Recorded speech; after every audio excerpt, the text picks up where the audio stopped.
Hello, good evening, good day, everybody, and welcome to the Ask Abhijit show. I hope you're all doing great. Today, we will discuss any topic that you want. I'll take as many questions as possible from the super chat and also, if possible, the regular chat. And before we get going, as always, let us see who all is there on the live chat this fine evening or day or morning, wherever you are. I can see KS111, Bhaskar Bandit. Bhaskar Bandit, Gajapati Dev, hello. YTPI2GC, Geopolitical Dubey is here from Indore. Good evening, sir. Ravi Mohan, Shubham Vavare, Sabarish Nair, Dhruv Aryavir, Manhattan, Real Painter, Eventide, sir. Shishir Upadhyaya, Meghna Kothari, Advait Ashwini, Mitesh, Namanita Das, Namaste. Shatabhish, hello. Who else do we have? Vansh Gara, namaste. Avinash, hello. Aravind, Karan Nalawat, Jai Shri Ram, good to see you, sir. Karan Nalawat ji. Prashant Bharat, Namanita Das once again. Vikash PJ, hello, good to have you. Arya X7X, namaste.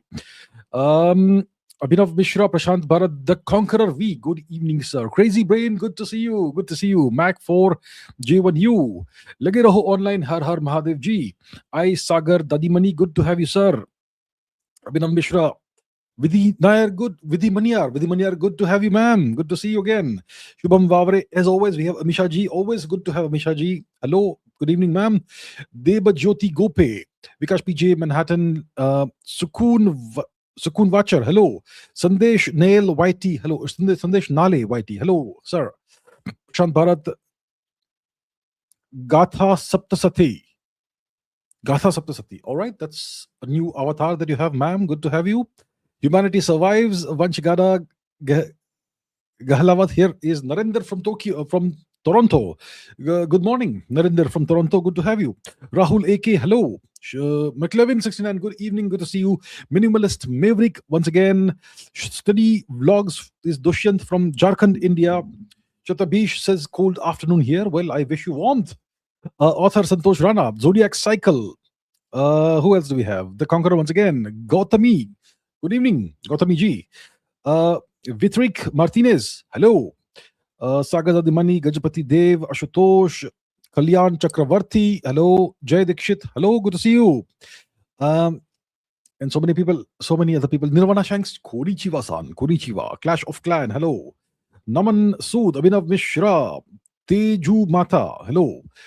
Vijay Waghela, Kimcho. Yes, Kimcho, Majama indeed. Yes, sir.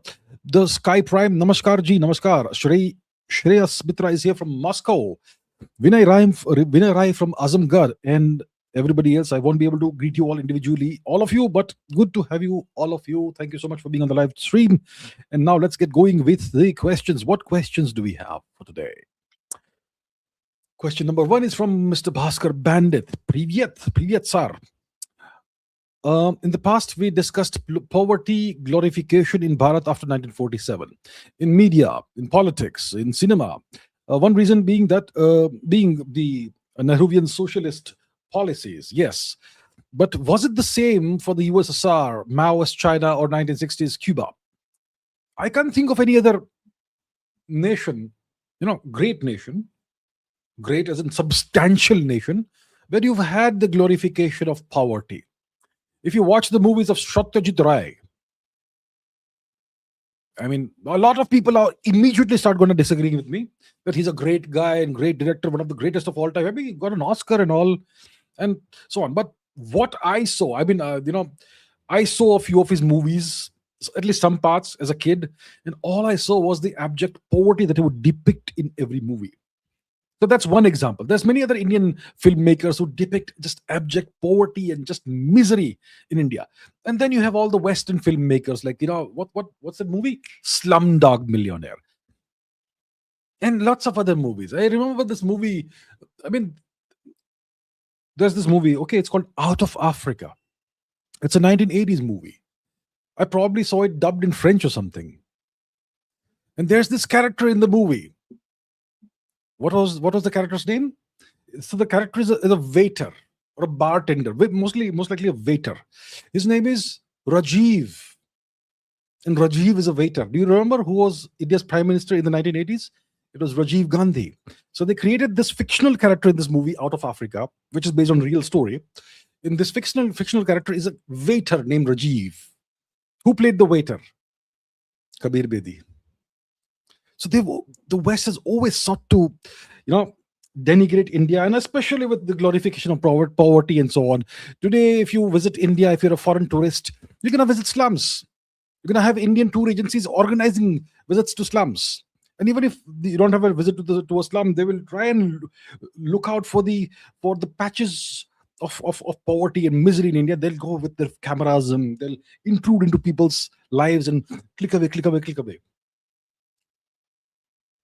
Yeah, so that's the thing. So I cannot think of any other country, any other great substantial country where you've had this. I can't think. I mean, Cuba is not a great substantial country. I'm not saying it's not great. Nice people and so on, but you don't see the glorification of poverty in Cuba. You can see the exoticization of Cuba for sure. Cuba is stuck in the 1960s because of American sanctions and all. And today, American tourists who visit there will, go click, click, click at the vintage cars and vintage buildings and so on. But they don't glorify poverty there. They'll do it in Africa, sure, but Africa is genuinely in abject poverty because of the last 2.5 centuries of European colonization, which still continues actually. If Westerners went to the USSR, well, first of all, the USSR never allowed Westerners to go into places where you had anything that would show the USSR in bad light. So it wasn't the case in the USSR. In China, once again, the government controlled everything. No Westerner was allowed to go and do anything that would tarnish China's image. But in India, we welcome it ourselves. Please come visit our slums. Please visit our misery. Please showcase our misery. And there's a lot of Indians who showcase India's misery. It's part of the ongoing saga of the Indian inferiority complex, the Indian slave mentality. First of all, Indians need to come out to overcome this. Then we can talk about pointing fingers at the West. Indians themselves like to exoticize the poverty and the misery of India. I mean, yeah, I'll not say anything beyond that because I could say much more, but then people get upset. So we'll end there. Bhaskar Bandit says, why is there fear around the use of nuclear energy to power cities and to generally generate power? Why is there? Why is there fear? We know it's clean, highly efficient. 2 to 5% low enriched uranium does not pose a threat to cities. And might there be alleged lobbies that push or fund this fear? So when it comes to uranium, which is typically the fuel that you use in nuclear reactors, the uranium that occurs naturally in nature, it's typically less than 1% uranium-235. So there are multiple isotopes of uranium. An isotope is an atom of an element that contains a varying number of neutrons with the same number of protons and electrons. Okay, basic chemistry or basic physics. So uranium comes in multiple flavors of isotopes: uranium-235, 238, and so on. 239, 238, yeah? 238. So your naturally occurring uranium is about less than 1% uranium-235, and the rest is mostly 238. But low enriched uranium is between 3 to 20% uranium-235. So you've got to process the thing and make it, enhance the percentage of uranium-235 to between 3 to 20%. That's low enriched uranium. Then you have highly enriched uranium that is up to 80%. And then you have something called weapons grade, very naughty uranium that's above 90-95%, 235. So when it comes to the uranium that's used in nuclear reactors, typically your standard nuclear reactors, let's say, you typically have 3 to 5% uranium-235. Okay. And that does not pose a threat to cities. Well, even highly enriched uranium does not pose threat to cities if you handle it carefully, if you are professional, if you get your things right. So it's not about the level of enrichment. Even uranium-238 is radioactive. Even that can pose health hazards. So it's not about the enrichment, the percentage of enrichment. It's about whether the operation you're running, the nuclear reactor you've designed and constructed, is safe or not. And if you look at the past, we've had nuclear reactors since 1945. probably before 45. Yeah, the first one, Manhattan Project. So let's say 45 onwards. That's how many years? That's 81 years now. You had nuclear reactors. How many accidents have we had? We've had 3 Mile Island. We had Chernobyl. We had Fukushima. That's what I can think of. And there must have been some, lower intensity accidents here and there, incidents. And it's only Chernobyl that caused a major problem, and Fukushima to an extent. And 3 Mile Island did not cause that much of an issue. So why is there so much fear mongering about this? For example, France. What percentage of France energy comes from nuclear? I think 60-70% at least, right? And France has never had an issue. Let's Google this. What percentage of France energy is nuclear? Yeah, France's energy. Yes, 65 to 70%. Can you believe it? Can you believe it? Imagine that. No coal burning, no nothing, just nuclear. Clean nuclear, completely green. As long as you're doing it professionally, there's no issue ever. So why would there be lobbies and fear mongers and all? Well, that's because if you have sufficient nuclear energy generation capabilities, then you become genuinely independent in terms of energy, at least for electricity purposes. Yeah, and then there'll be people who don't want India to achieve this sort of thing. And that's why you will have fear mongering. Bhaskar Bandit says, we use fission on Earth for energy purposes, can't do fusion yet, but can say space-based fusion be done within the realm of physics as a means of energy production away from Earth itself? Well, space-based fusion is all over the place. Every star is space-based fusion reactor, isn't it? It's a gigantic, ginormous fusion reaction, but we are talking about controlled fusion that is initiated by humans and controlled by humans. Well, we would rather want to do it on Earth first. I mean, transporting the equipment and all that stuff to space and then testing out fusion, whether we can ignite it or not. I mean, it's impractical. Fusion will first, whenever it happens, sustained fusion reaction will be first done on Earth itself. Maybe in the next 20 years, maybe 5 to 20 years. Yeah, most likely within 20 years, we will have controlled fusion. Yeah, probably by 2050 we will have the first bulky whatever fusion reactors, tokamaks or whatever. Yeah. So Earth-based fusion is very much possible within the realm of physics, and once we can do it on Earth, we can also do it on space, I suppose. Yeah, and you can use that to generate energy from away from Earth, but it will first be done on Earth. It is not dangerous as such. It's not going to cause a nuclear explosion or whatever. Yeah, so it's if people are fear mongering about nuclear reactors and the potential dangers of nuclear reactors in case there's a meltdown or something, uncontrolled runaway chain reaction or whatever, for whatever reason, that can cause problems, which is a very, very, very rare, chance of occurring. Well, a fusion reaction will be way less dangerous, even if it goes runaway and there's a breach of the containment vessel or whatever. So it's definitely within the realm of physics. Fusion happens. We know it happens. It's just about how do we control it. So it's not a physics problem. It's an engineering problem. Getting a fusion reaction to be self-sustaining and generate a net positive power output. That will first happen on Earth and then on space, maybe in the future, much, much later. Cullen Kane says, why does India not have something like the Monroe Doctrine or some ambitious doctrine? I mean, such big aspirations during its inceptions made the US the world power today. Yeah, why does India not have this?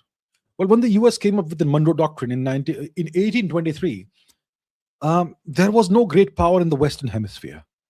The US was the power, and the other powers were the European nations that sought to influence and control the Western Hemisphere, the Americas. So the US said, we will not tolerate this anymore. And initially, they were not powerful enough to prevent European nations from meddling in the affairs of, let's say, the Central American region or South America.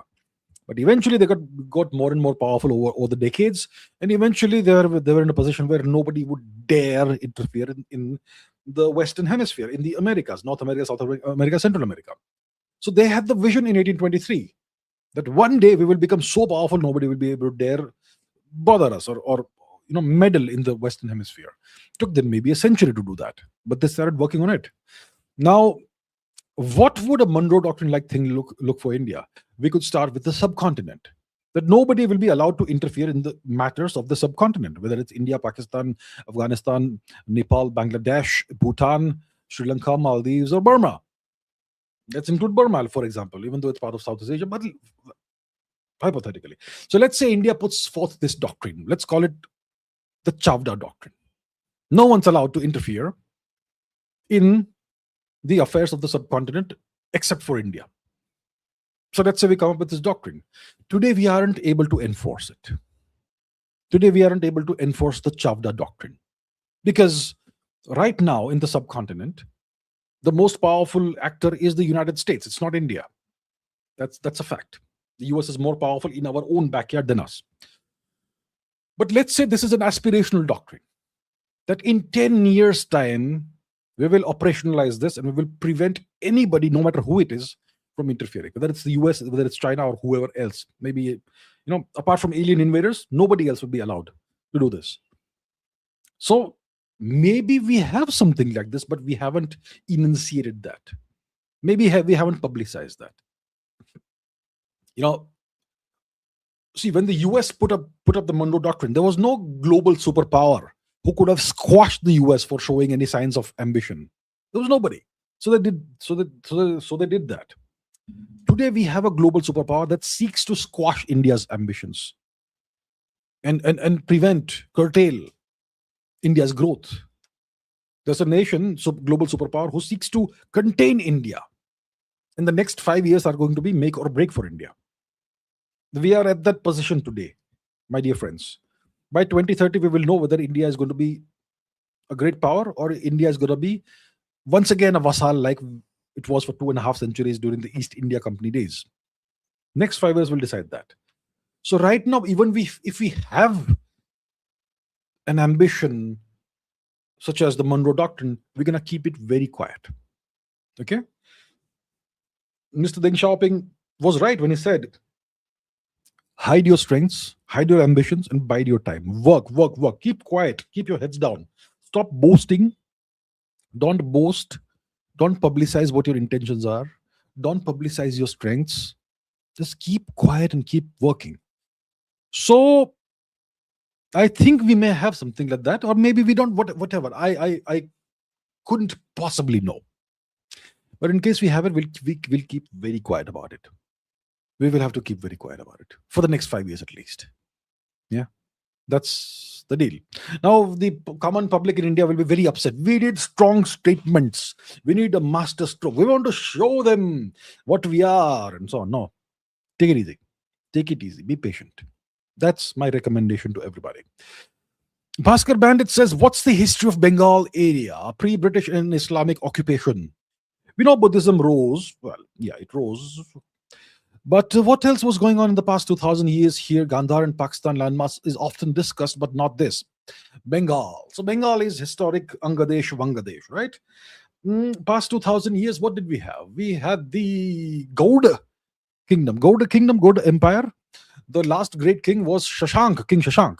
So the Gauda Kingdom was from what?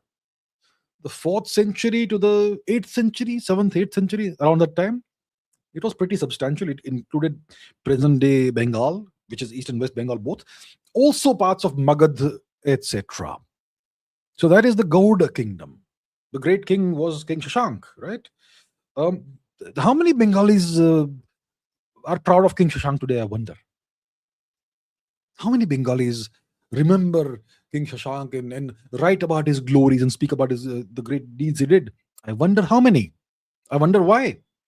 Then after the dissolution of the Gauda Kingdom, we had about a century or so in that region, in our region, Bengal, where you had anarchy.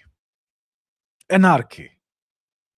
You had little petty king chieftains, petty little warlords or chiefs who would snipe at each other, fight each other, and there was no rule of law, there was no law, there was no order, there was Matsya Nyaya. Matsya Nyaya is one big fish eats small fish. Dog eat dog. Absolute anarchy, chaos, and disaster for people. So the people got together in Bengal. They said, we're going to now elect a king of our own. We will decide who's going to be king. We'll elect a king democratically. So they got together and elected a king. So who comes? This was the Pala king, right? King Gopal. King Gopal, who probably was an ordinary person, he was elected the king of Bengal, of the region. And there was the rise of the Pala dynasty, empire, the Pala empire. And it was in power until the 12th century or something. And then you have various other kingdoms that come and go, etc. And then you have, well, the more recent history. So the history of Bengal is great. It's glorious. It was a tremendously prosperous region, beautiful art, culture, so much more. Great contributions to our civilization overall in the big picture, right? So much. Great institutions of learning. Vikramshila was in present day East Pakistan, was it? Let's see. Vikramshila University. Okay, it's in modern day Bihar. So which one? Odantapuri, ancient university in Bangladesh. Which one was it? Jagadala Mahavihar, Somapur Mahavihar. Yeah, Panditavi, and so on. So what is now East Pakistan also had these wonderful, amazing institutions of learning and so much more. So I mean, this region is huge, and the history is great. It's great. It's rich. It's detailed, and yeah, it's hard to discuss that in a few minutes. But there's tremendous, incredibly rich ancient history when it comes to Bengal. But today, all that they speak about is what communism and whatever happened in the past 100 years. Or today, our historians will extol the glories um, of whatever Bengalis did under British occupation. But what about the Bengalis who did while Bengal while our civilization was free? That nobody talks about, which is weird. Bhaskar Bandit says, can we expect a balkanized Iran in the coming weeks with multiple groups seeking separation, considering the diverse ethnicities within the existing borders of Iran? It could happen anytime, I suppose. We have to see, if you want to predict what happens, you have to keep an eye in real time on whether the Americans are building up an invasive force in the region, in the vicinity. Okay, so for example, before we saw the US intervention regime change in Venezuela and the abduction of Venezuela's president by the Americans. Before that happened, in the couple of 2-3 months before that, the Americans built up this entire force structure around Venezuela in the region, right? Aircraft carriers, warships, whatnot. So you could see something's going to happen. It was clearly imminent. Some kind of US military action was imminent, and then we saw it happen. Before you had the invasion of Iraq in 1991, Desert Storm or whatever they called it. Before that happened, the Americans built up a gigantic invasive force in the region, right? Because there are plenty of American bases and bases of vassal states in the region, in the West Asia region. So, for example, let's look at US bases in Middle East. They call it the Middle East. We call it West Asia. Let's go to images. So here we have American bases in the Middle East, and you can see how many of these are deployed along the Persian Gulf. Right? You can see that. What do we have here? I'm not sure what that shows you. I mean, are they claiming? Okay, no, this is. And the Americans have this force posture in the Middle East, but they also have the added advantage of Pakistan being a US vassal state now, and they can use all the Pakistani bases to attack Iran from the eastern flank. So Iran is now, it's facing potential American action from the south, from the west, as well as from the east. Yeah, if it happens. So the question is the US building up a force posture in the region? If it does that, it will do it very quietly. So I'm not sure if that's happening. I'm hearing rumors that something like that could be happening. A large transport aircraft are being mobilized towards this region and so on. So maybe it may take time. Maybe it may happen suddenly. We don't know. But I don't expect a balkanized Iran. If the Americans, or when the Americans attempt a regime change, if it is successful in Iran, it will not give rise to a balkanized Iran. It will give rise to a unified Iran under a US puppet government. That's what we can expect if it happens or when it happens. Shubham Vavra says, is India going through a phase of Dharma Sankat now? There's no Dharma Sankat. Well, India is not a dharmic nation anymore. India is a secular nation, whatever the hell that means. So Dharma is constantly under Sankat. That's for sure. But if you're asking about the choices India is faced with and all, there's no Dharma Sankat. The choices are clear. Be free, sovereign, independent, and strong, or be a vassal. There is no Dharma Sankat in this. Maybe at different levels, there may be various other elements of Dharma Sankat, which we don't need to go into over here. The Chinese ensure that they don't have any Dharma Sankat. They take actions, specific actions that eliminate the possibility of Dharma Sankat by taking actions against potentially compromised members of the Chinese Communist Party. In the case of India, we never do that, so maybe.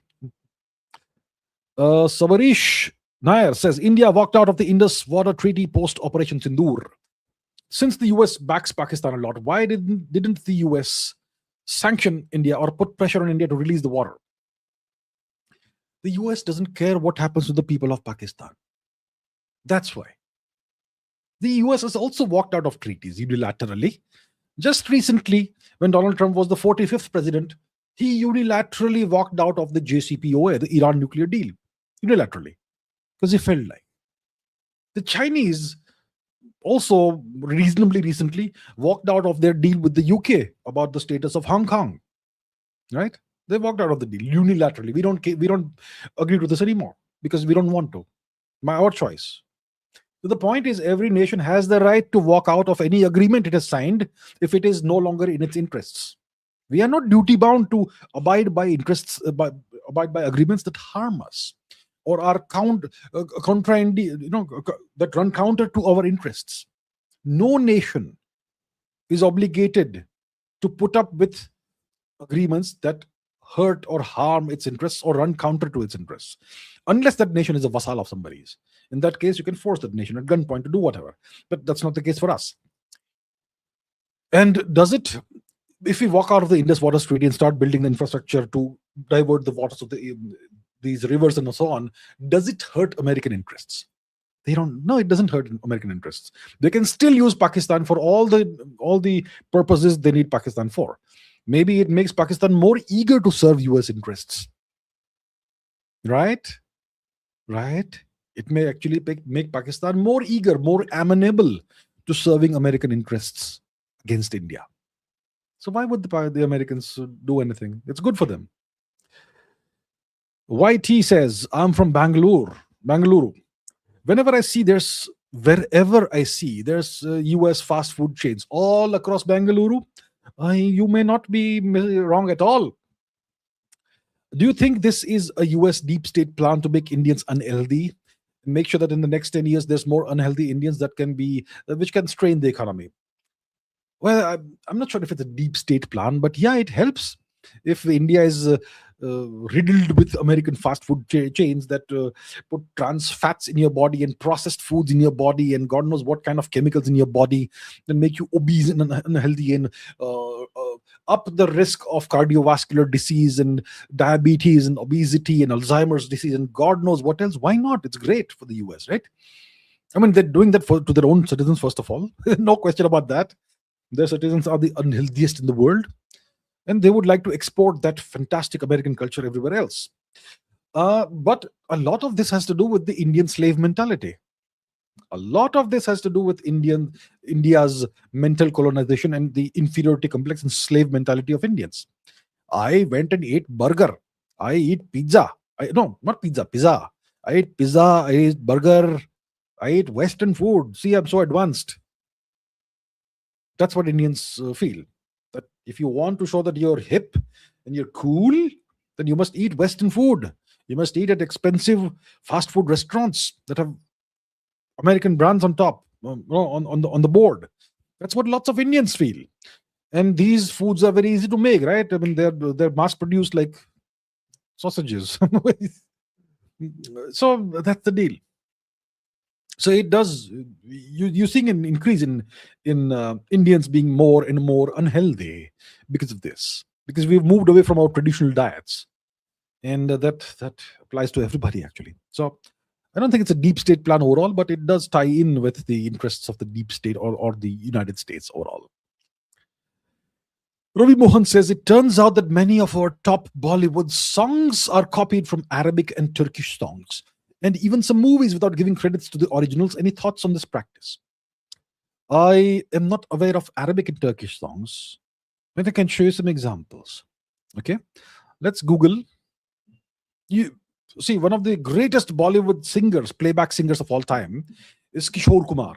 Now let's Google Kishore Kumar, Lord Shorty. Have you heard of Shorty, Lord Shorty? Om Shanti Om. Who was Lord Shorty? Russ Shorty, born Garfield Blackman, also known as Lord Shorty, was a Trinidadian calypso and soca musician, known as the father of soca and the love man. Russ Shorty the first. So yeah, he was a Trinidadian singer. Now, he wrote and performed the song Om Shanti or Om Shanti Om. Okay. Kishore Kumar, Lord Shorty, copied song.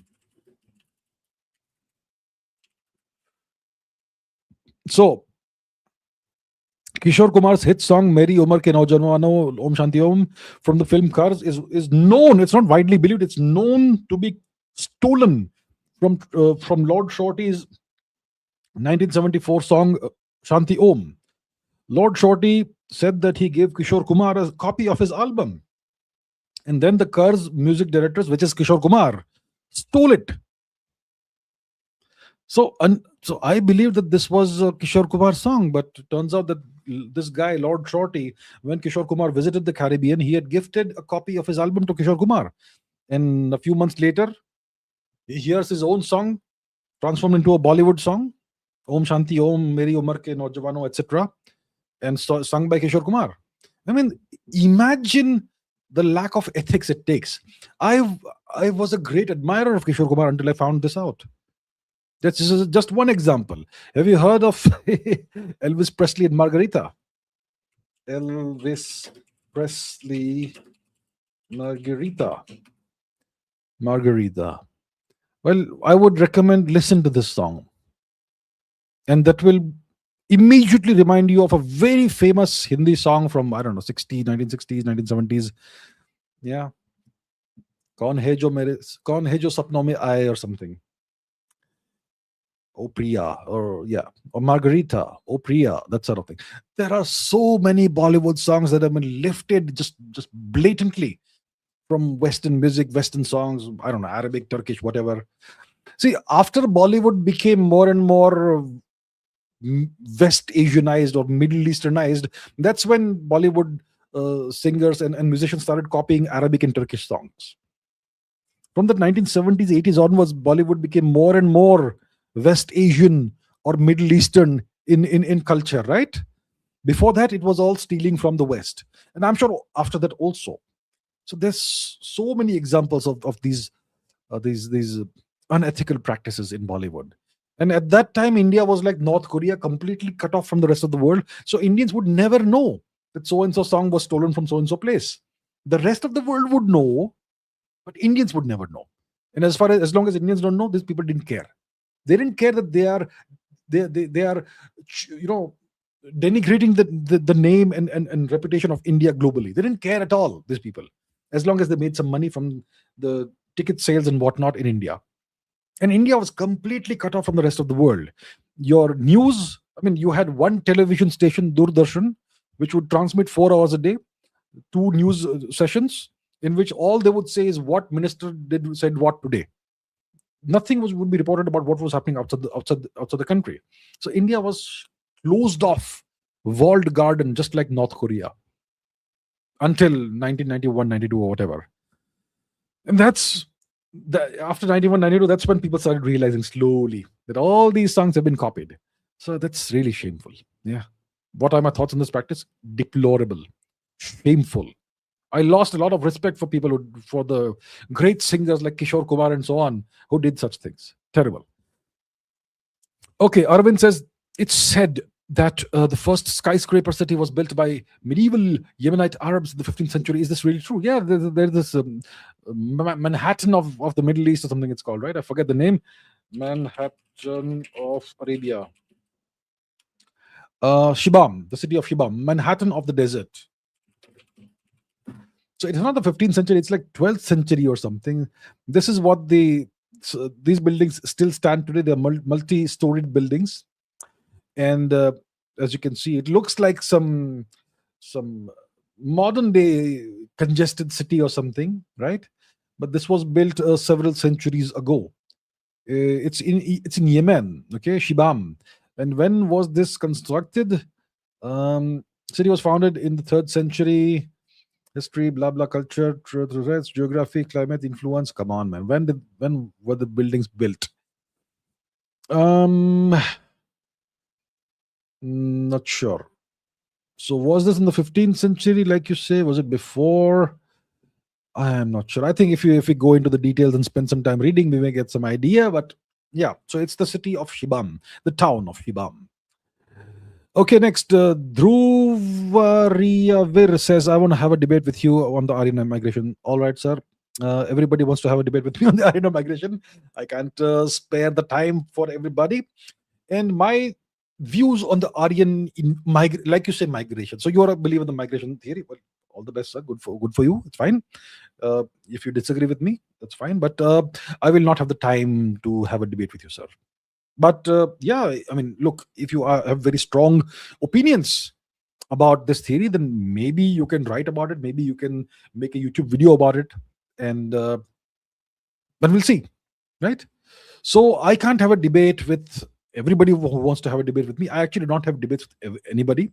I don't believe in having debates because it actually, at the end of the day, doesn't solve any issue, right? It's just about who comes up on top. किसने किसको मुंह तोड़ जवाब दिया. I am not in that business. So, all right. Anyway, sir, all the best. Ritik Pawar says, so only Russia can stand up against the US militarily. You tell me. You tell me. You all tell me. What do we see right now? The US rolled over Venezuela. They went in, kidnapped, abducted the president and his wife, just walked out. What happened? What could China do? Nothing. What could Russia do? Nothing. What about the oil tanker that the Americans captured, Russian oil tanker in the Atlantic? What could Russia do? Nothing. In Ukraine, Russia retaliated and went to war. So Russia can retaliate in a specific certain region, which is the Russian sphere of influence within Russia's red lines. Beyond that, Russia can't even actually, it doesn't make sense for Russia to even retaliate. So at least Russia has gone to war. And the war is essentially a proxy war that is being waged against Russia by the Americans in the West. So Russia can actually stand up to the US militarily, but only in a specific geography.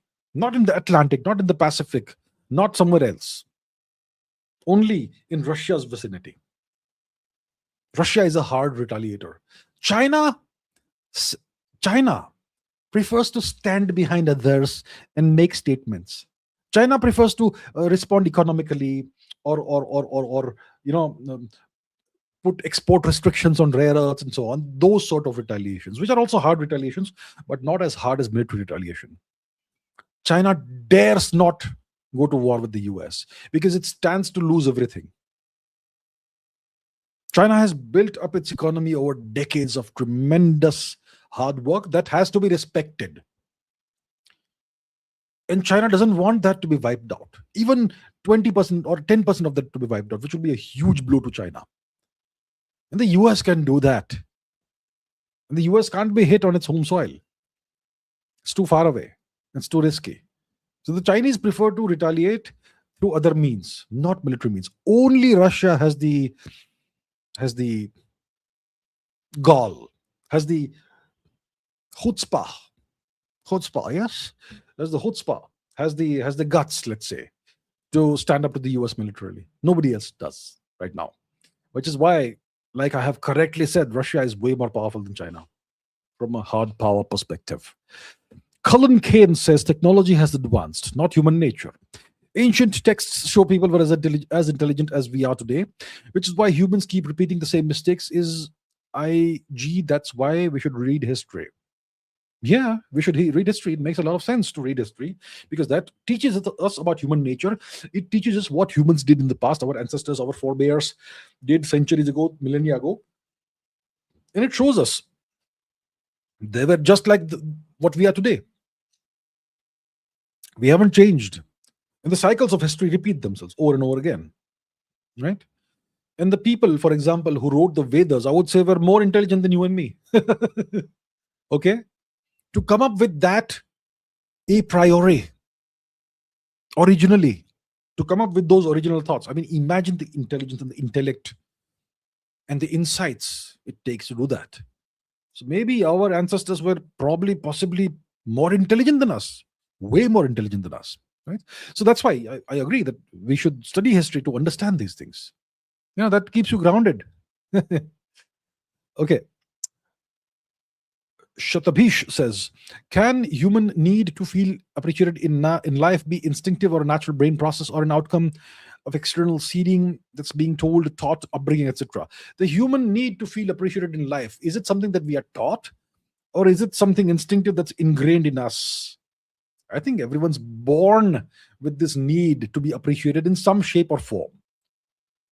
There are many people who are desperate for approval, who want everybody to approve of them. There are some people who need approval, but from the right people, and they don't care about approval from just about anybody else. Some people need some kind of reassurance, some kind of approval from a few people. And so there are very few humans who don't care about anyone's approval.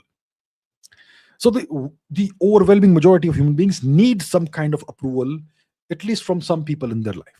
Right? Is this something that's taught? It's not something that's taught. It's something that comes from deep within. I don't know if it's a brain process or what specifically it is, because we don't understand the brain in that detail. But it is definitely something. It's an instinct, or it's a need, a basic, fundamental, deep-rooted human need that seems to be born with us the moment we are born. Right? The need for connection, the need for human warmth, human love, the need to feel appreciated, the need for approval, all of these, because we humans are a social species. We are wired to be social. We need to be part of an integrated network of other human beings. That's part of our instinct. It's part of our programming, or deep brain programming, deep DNA programming, whatever it is. That's why it's something that's inborn. It's not something that we learn. Rahul says, what are the similarities and differences between pre-World War One, pre-World War Two, pre-World War One, and now? I would say that the present day scenario is more similar to the pre-World War One scenario, where there's a lot of instability, there's a lot of rearrangement of the world order. There's a Cold War-like situation which existed after 1871 all the way to 1914, and then there was the Balkan Wars, which is kind of the Ukraine war scenario, that sort of thing. So there's more similarities between now and World War One, pre-World War One, than now and pre-World War Two. The pre-World War Two era was this beaten nation that sought justice. This nation that was humiliated, that sought some kind of redressal for that humiliation, which is Germany. We don't have that situation right now. We have more of a pre-World War One like situation right now, right? So everything is in flux. There are multiple powerful nations right now. There's one overwhelmingly more powerful nation, the US. At that time, it was the UK, right? And there are emerging powers. You had Japan that was emerging. There's Germany that's emerging at the time. Japan emerged suddenly later on. Pre-World War One, it was more of Germany, and Japan was not that much involved the way it was during the Second World War. So it's kind of the scenario today is kind of like the pre-World War One scenario. Jay says, "Greetings, sir. Greetings to you, sir." No, it's not a question. Everything can be expressed mathematically. Disappoint equals expectations minus reality. Anxiety equals uncertainty times powerless. Can you guide how we can form formulas for everything in general? Look, I don't know if we can have a formula or an equation that succinctly and concisely and accurately expresses disappointment or anxiety. What you have put out over here is pretty interesting, but I'm not sure if emotions are purely mathematical in nature. Emotions are governed by very complex, I don't know, what should I call it? Processing algorithms. There's hormones involved. There is neural algorithms involved, I suppose. Disappointment can come. It's not just one or two factors. There can be 78 factors in disappointment. Some of the factors will only be understood by your subconscious, and you won't even understand them consciously. Anxiety is an emotion, of course, right? Anxiety, uncertainty times powerless. And if you're feeling anxious, anxiety, obviously it's about the fear of some unknown situation or something that's impending, but you can't do a thing about. So there's powerlessness for sure, it's uncertainty for sure, but there could be other factors as well. So I'm not sure if we can, have a mathematical equation or formula for something as complex as emotions. And I'm not the right person to guide you for this because I have never attempted to do such a thing. So I lack the experience for doing this. Okay. Shishir Upadhyay says, thoughts on Jyotish / astrology, is it scientific? I know not. I do not know because I have never studied ever Jyotish or astrology. I am completely ignorant about the details of Jyotish or astrology. So I'm not the right person to ask this. I have never studied it. So I can't say. Vidya Maniyar says, extremely worried about Bharat, never felt so helpless. Well, we've had worse times, way, way worse times than this. Right now, what many Indians are worried about, those who understand what's happening, is that we have the light at the end of the tunnel. Keep growing at 6, 7, 8% per year, GDP wise, for 20 years, and you are a middle income nation. That is the light at the end of the tunnel. After 1,000 years of foreign occupation, we will finally be at the stage where we are genuinely a great power. Not superpower, mind you, great power. Because with that economic growth will also come military growth and military muscle and so on. And better standards of living and so much more. And that will precipitate reforms that could not be precipitated earlier, right? There's a tipping point that comes in at some point. So that's the light at the end of the tunnel. 20 years down the line, we're going to be somewhere where we have not been before for the past 1,000 years. But our adversaries don't want this to happen. So they are putting immense pressure, leverage, arm twisting on us right now. And the next 5 years is the make or break time. The next 5 years will determine whether we're going to make it or whether we were going to be broken and have another 200 years of vassalhood, subjugation. Which is why, yeah, I can understand the worry. But the worry comes from uncertainty, right? That we are uncertain of the outcome.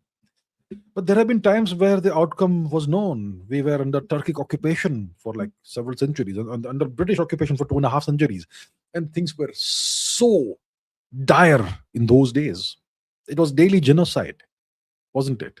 So imagine being ruled by ISIS for 500 years.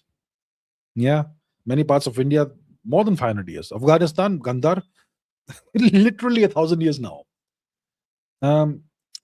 So I would say we should, of course, it's going to be a tough road ahead, but we should be positive and we should all pitch in with whatever we can individually for the cause of the great civilization that is ours. So let's be optimistic. Granth says, how do you view the Russia-Ukraine war now? Was Russia successful in accomplishing their objectives? See, the question of was Russia successful in accomplishing its objectives is something we should ask when the war ends. We should ask this question when the war finally ends, whenever it ends. Maybe 3 weeks, maybe 3 months, maybe 3 years, whenever, maybe 10 years, who knows? We don't know. We will ask this question only when the war ends. This is not the time to ask this question. Was Russia successful? Russia is still involved, engaged in the war. The war is ongoing. What were the objectives that Russia had in February 2022 when they launched this special military operation? Objectives. What were they? Number one, the demilitarization of Ukraine. Number two, the denazification of Ukraine. Essentially, that was it. And obviously, the unstated objective was to safeguard the Russian majority regions of Ukraine. Right? So the Luhansk and Donetsk regions are Russian majority, overwhelmingly Russian majority. And those people live, the Russian or ethnic Russian people living in these regions were subjected to daily bombardment and whatnot since between 2014 and 2022.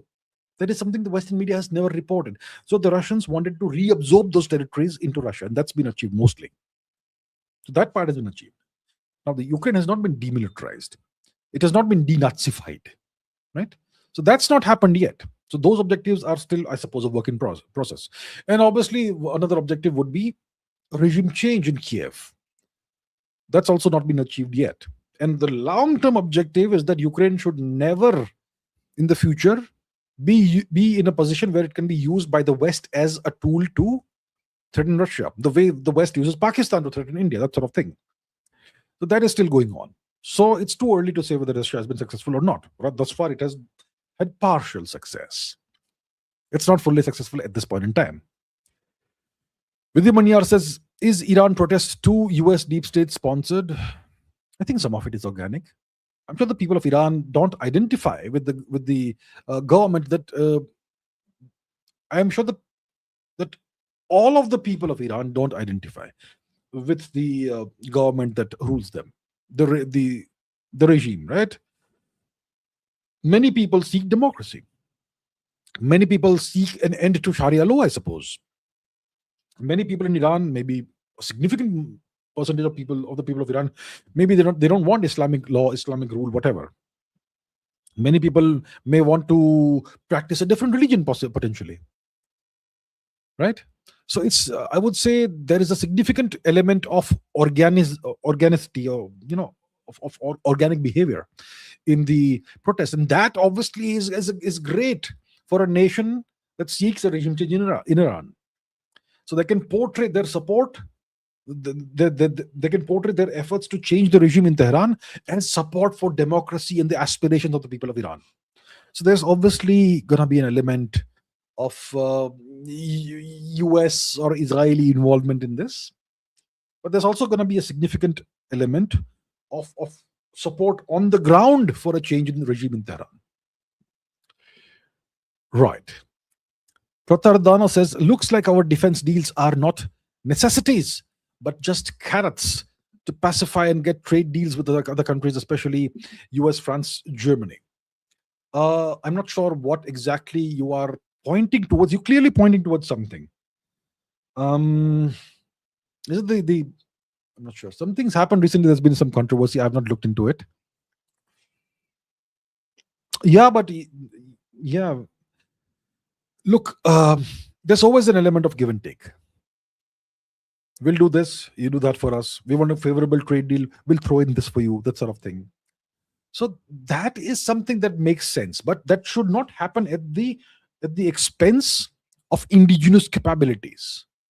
So let's say we have a requirement in India for 10,000 rockets of a multi-barrel launch system, like the Pinaka or whatever. We have a requirement for at least 10,000, let's say.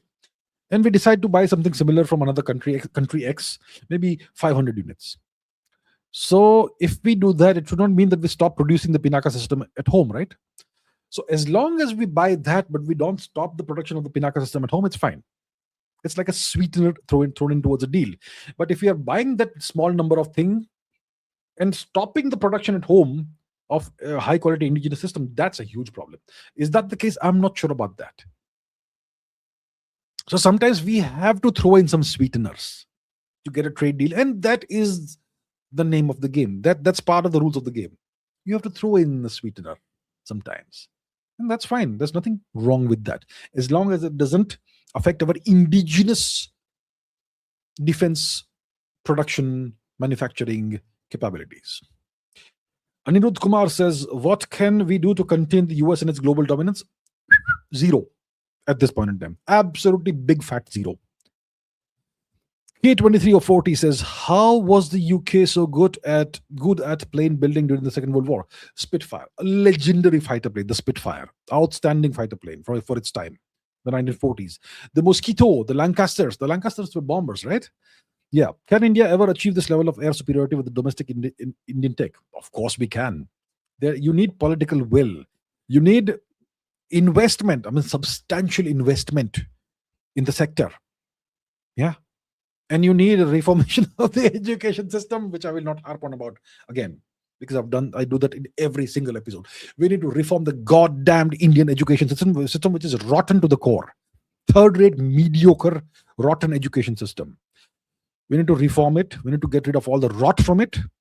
We need to make it merit-based. We need to make it laser focus on STEM, on science and technology. And we need to make our higher education mainly focused on research and development, not on rote memorization. You do that, you're going to have high quality people coming out of the education system who are ready to hit the ground running when it comes to research and development. Right? If we have that, and we have proper investment in these sectors, aviation, engines, jet engines and whatnot, then we're going to have a boom in Indian air manufacturing. So how was the UK so good? They had a great education system, right? They had all the money in the world that they'd stolen from other countries. And they had all the resources in the world stolen from other countries. So they had good brains. Every nation has good brains. We have better brains, of course. We are superior intellectually to the rest of the world, I suppose. Am I being too naughty by saying that? Whatever. So that was the case, right? How was Germany so good? How was Germany so good during the Second World War? Even the First World War? I mean, Germany's technological achievements dwarf that of the UK and the US. Germany was so far ahead of its time. How so? A stellar education system, full-scale focus on industry, on cutting-edge research and development and industry. And when you have the combination of these factors, you're going to have genius-level achievements. So that's what the that's what Germany did. That's what the UK did. That's what China is doing right now. And we are sitting and watching them all. And so what can we do about this? Nothing at all, sir. That's the problem. Okay. Died in plane crash says, why haven't you talked about soldiers from the Hermit Kingdom fighting for Russia, especially in Kursk, as it is now confirmed that these, not some Yakuts, Tuvans, Buryats. Am I supposed to talk about everything? In this show, the Ask Abhijit show, I answer your questions. So my question to you is, why haven't you asked me about this before? You ask me, I'll talk about it. Right? This show, the Ask Abhijit show, the format is driven by all of you. If you don't ask me about something, how will I speak about it? I need your permission to speak about it. You ask me, I'll answer. So here we have it. Yeah, of course there are soldiers from North Korea who have been fighting for Russia. Of course they have been fighting for Russia. We know that. So here we have it. I've spoken about it. Thank you so much, sir. All right. Happy New Year says, can you explain how was the internet in the 2000s? How was the speed, the content, the apps and social media? How did people look at it? How did people think about it? What were people's feelings about it? Internet, right? So I first came across the internet in probably 97, 98. 1997, 98, 98, around that time, right? When I was a student. And it was something fascinating for me. Wow, what is this? I did not know what what it was all about. Obviously, when the first time you come across that, you don't know what it's about. At that time, I did not know how to use a computer. I did not know how to switch on or switch off a computer, how a computer worked or whatever. I did not know what HTML was and so on. But then you pick it up fast, right? So, how was the internet? The speed was abysmal, abysmal. So in India at that time, you had something called cyber cafes because nobody had internet connections at home, right? That only came in India, home internet connections, by the late 2000s. So you had cyber cafes where there was no coffee, it was just a computer, a shitty old computer, big one, big cubicle screen, the cathode ray tube monitor and that sort of thing. And it would take 20 minutes to open up a web page. And they'll charge you like 40 rupees an hour, which was a lot of money for that time. Okay. So that sort of thing. Sometimes it would take 20 minutes to just load a web page or something. And everybody got email addresses. It used to be Hotmail or something at the time. It used to be Hotmail. And there was something called Alta Vista and all kinds of very niche websites. And very interesting HTML based websites. There was no audio, there was no video on it. The graphics were very minimal. It was mainly text based. So that was in the late 90s. In the 2000s, you had the progression of the internet, and you had the emergence of something called blogging. Blogging was the big thing, the hot thing those days. If you were cool, if you were up with the times, then you had a blog, and you used to blog and express your opinions about things and so on. And blogging apparently was pretty lucrative for some people in some parts of the world. Some people used to make lots of money from Google AdSense, blogging and whatnot. And then you had the emergence of WordPress as a blogging platform. And you could host WordPress on a hosting provider, get your own top level domain, and that sort of thing. You can do that sort of thing. So I also played the game. I mean, I think I decided to make a website somewhere in 2010. I learned how to do it. No one taught me. Everything I've learned is entirely self-taught. So then, yeah, I did all that. So the content was all niche content, very democratic content, all kinds of random content. And you had initially you had search engines like Alta Vista and Yahoo and whatnot, but Google cracked the code. Okay, Google gave you page rank and algorithmic search and whatnot. And Google, that's why it became so big.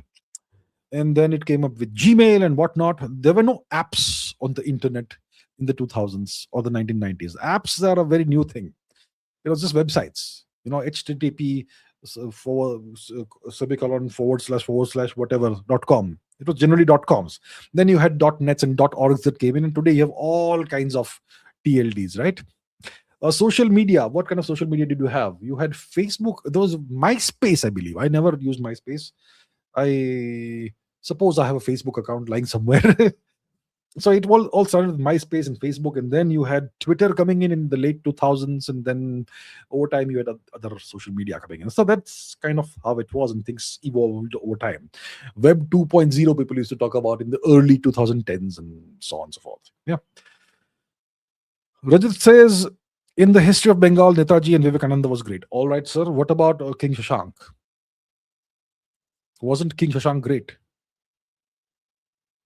What about King Gopal? What about King Gopal? You had so many great people in Bengal. I am not saying that Netaji and Vivekananda were not great. Please don't get me wrong. There are plenty of people who want to do that. I'm saying, is that the only two people you can think of when it comes to Bengal? There's plenty more. You have to educate yourself for that. Of course, Netaji was one of the greatest of all. Of course, Vivekananda ji was great. But have you heard of the others? Right? Please learn about Bengal. There's so much more to the history of Bengal. So it's so ancient, it's so rich, so vast. Please learn more, is all I would say. Arya says, is Hindi imposition as bad as they say, or do they make a mountain out of a molehill? I'm from Assam. We learn both Assamese and Hindi, and Assamese is doing fine. It even got classical status. Hindi imposition. Well, no matter which language we decide is going to be the national language or civilization language, as long as we have this specific form of democracy that thrives on creating divisions in society, we're going to have this issue, right? As long as we have this system where you get votes by creating divisions in society, People will always cry about imposition of this language, that language, this language, that language. Like you say, you're from Assam. There's Hindi, there's Assamese, and both. And Assamese is doing fine. Of course, Assamese will do fine. In any state, if you have a national language and the local language, I don't think it's gonna the promotion of the national language will ever come at the cost of the local language or languages. Assamese got classical status. Well, I can think of many other languages that deserve classical status. I would say all languages should be given classical status. What exactly is the definition of a classical language?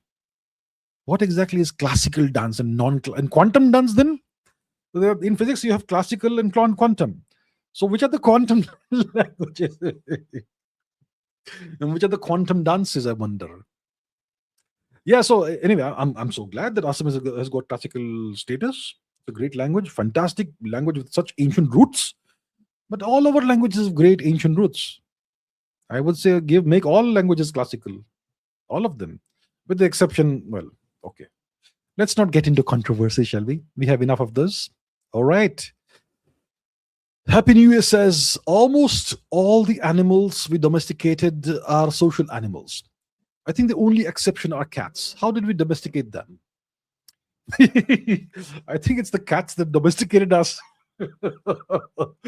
Cats aren't social animals. Cats will not hang around in big groups, right? Cats hate big groups. I may be the one of the only people who has seen this. When I was a little kid, one of the cats in our neighborhood had given birth to a litter of I don't know, it's a litter or whatever. It's like 7 kittens, and they were lucky enough to all survive into adulthood. And they used to hang out together. I still remember this scene from my childhood. Like, I'm not talking about childhood. I'm talking about toddlerhood. I was a very little kid at the time. There's the backyard, and this is the backyard fence. Suddenly, from the backyard fence, 7 cats emerge together. It's the 7 sibling cats. Have you ever seen 7 cats going somewhere together? I've seen that. Yeah, and one of those cats had these spots, grayish, greenish, almost. Have you ever seen a cat with greenish spots? Maybe it's because I saw it in my childhood. Maybe I've misinterpreted the memory as a cat with greenish spots. But yeah, that's what it was. Yeah. So okay. Anyway, coming back to what we're talking about, are cats social animals? They're not quite social animals. Yeah. But I think it's the cats that domesticated us humans. Cats don't give a damn what people say. We don't own them. They own us, right? And cats are very individualistic creatures. And maybe they are more intelligent than dogs, but they pretend to be stupid. And they hear you fine when you talk to them. But they only act when it serves their interests. If you say, here's food, they'll come. If you say, go and do something for me, it's going to ignore you. So I think cats are really intelligent animals who have actually ended up domesticating us. It's not us that domesticated cats. Dogs, super social creatures. Oh, dogs need attention. Dogs need validation. Dogs need warmth and hugs and a pack around them and so on. Horses are also social animals. Horses hang around in large groups of horses, right? Cows, very social, very, very emotional, very, very loving creatures. And elephants, also social animals, as we know, right? What else? Sheep, oh, very social. Goats, social, and so on. Yeah, cats are the exception. Cats are weird. And cats, yeah, well, they have domesticated us actually. Okay, Hani Sharma says, I am confused now between MBA or army. Well, I am not in a position to help you out with this because I don't know you personally. I don't know what your aptitudes are, what your background is, what your strengths, relative strengths and weaknesses are. I don't know. I don't know the first thing about you. So I can't really, without knowing you well, I can't really tell you what's better for you personally. For some people, army is a no-brainer. You belong in the army, you can tell. For some people, you are made for MBA, go that. I can tell if you know the person. But without knowing you, how can I tell you? Yeah, right? So I'm really sorry, but because I don't know you at all personally, sadly, I can't tell you what's best for you. You're gonna have what I would recommend is talk to Elders, talk to people who are wise, whose advice you can trust, and who have experienced life and who know you well. And talk to multiple people like that. Maybe mom, dad, maybe grandfather, uncle, whoever, aunt, whoever. Yeah, grandma, granddad, aunt, uncle, cousins, mom, dad. Talk to multiple people. Seek out a range of opinions from people whose advice is valuable and who you can trust. And then I think that would help you better than me randomly giving you some advice that actually makes no sense. All right, sir. Hani Sharma, all the best. Do well. Get the right answers. Rishi Somani says, "What's the root cause of conflict between Shia Sunni?" I don't know. I have not studied the history of Islam in any significant detail, and there was some kind of battle. Look, I'm not even sure about that. So when it comes to the history of Islam, etc., I am not the right person to ask these questions. Okay, sir. Happy New Year says, I think Israel is the only country which is able to maintain a stable fertility rate. For the past 40 years, their fertility rate has remained between 2.8 to 3.0. Salute to Israel for having been able to maintain this high TFR. Outstanding. Good job, sir. Good job, sirs and madams. MK says, did the only good thing that communism and socialism do in the 20th century was challenging the West, which is the US hegemony, like the USSR, Cuba, Vietnam, etc.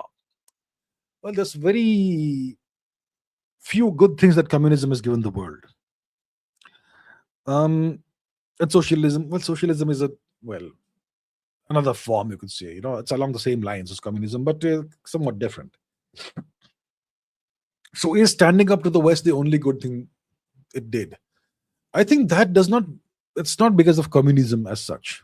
It's because of the patriotism of the people of these nations. See, in India, the communists, many of them are allegedly, let's say, anti-nationals. Many of the Indian communists allegedly serve the interests allegedly of certain other countries. Allegedly, whoever allegedly pays them the allegedly highest. Allegedly. I think that's enough allegedly, right? But in the USSR, the Communist Party was nationalistic, it was patriotic. The Chinese communists did a terrible amount of horrific things to their people, but they looked out for the interests of their nation. So and Cuban communists again were patriots. So it was standing up to the West was more about patriotism than communism. Okay, so that is an important distinction we need to make. Okay. Pratardana says, eggs and cholesterol, what's your opinion? Look, my opinion or my advice, my opinion should never be taken as medical advice. Never. Okay, never. I am not a medical doctor. I am not a medical professional. What's my opinion on eggs and cholesterol? My opinion is you can eat multiple eggs a day without any issue at all. Whatever. That's my opinion, which is not medical advice. My opinion is you can eat multiple eggs a day and you will not have any health issues of any kind whatsoever. Yeah. Sometimes you could even eat. Well, I'll not throw out a number. Otherwise, once again, my opinion is not medical advice. I don't think eggs are unsafe. Multiple eggs a day are not unsafe. They are safe, in my opinion. Pradeep Kumar Roy says, about Crown Council in the City of London. I'm not sure about the Crown Council in the City of London. Yeah. Rishi Bharat says, posture check and the hydration reminder for everyone. Thank you so much. I will take your reminder to heart. Aha.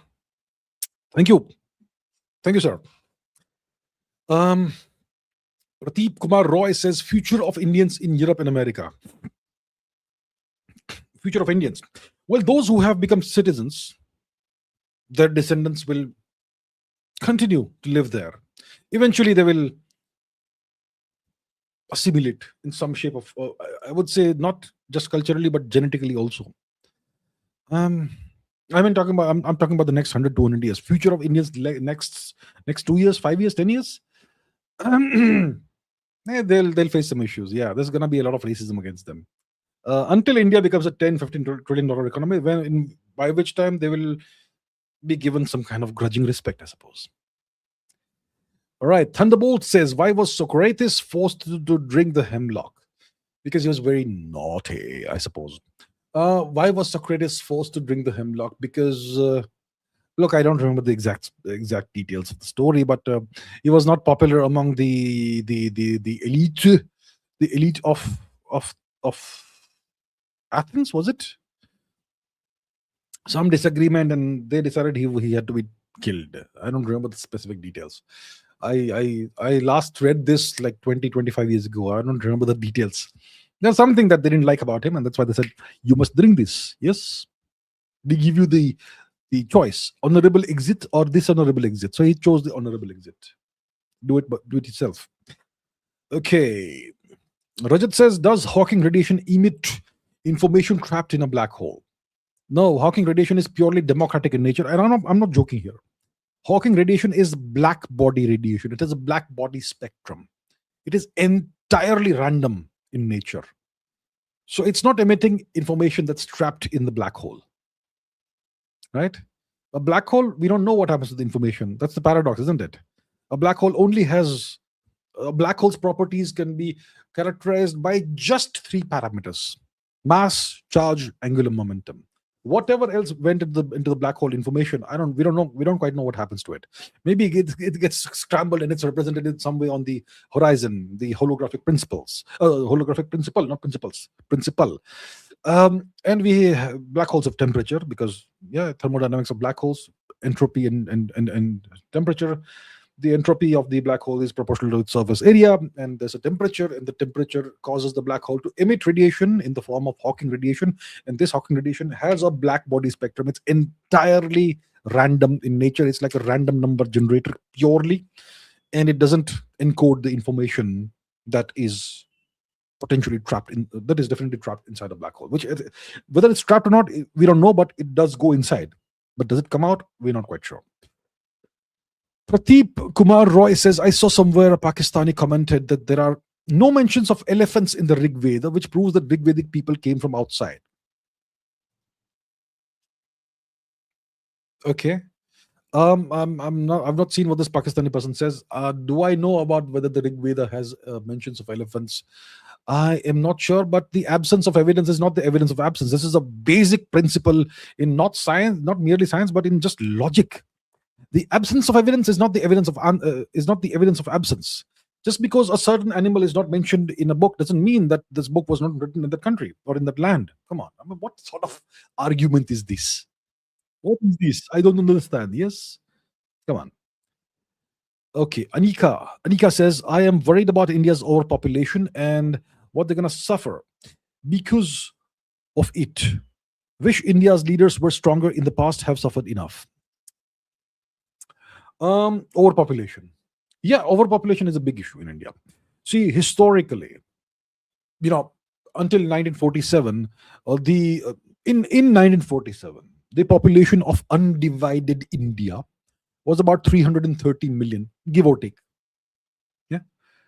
Today, the population of just divided India, whatever is left after the partitioning, that population is 1.45 or something, billion, which is, good God, what are we doing, right? And this has happened in the past 80 years. I remember when I was a kid growing up, India's population was 600,000. 600 million. And I used to think, my God, how big it is. And today we are more than double of that. I mean, the population growth has been a runaway population growth.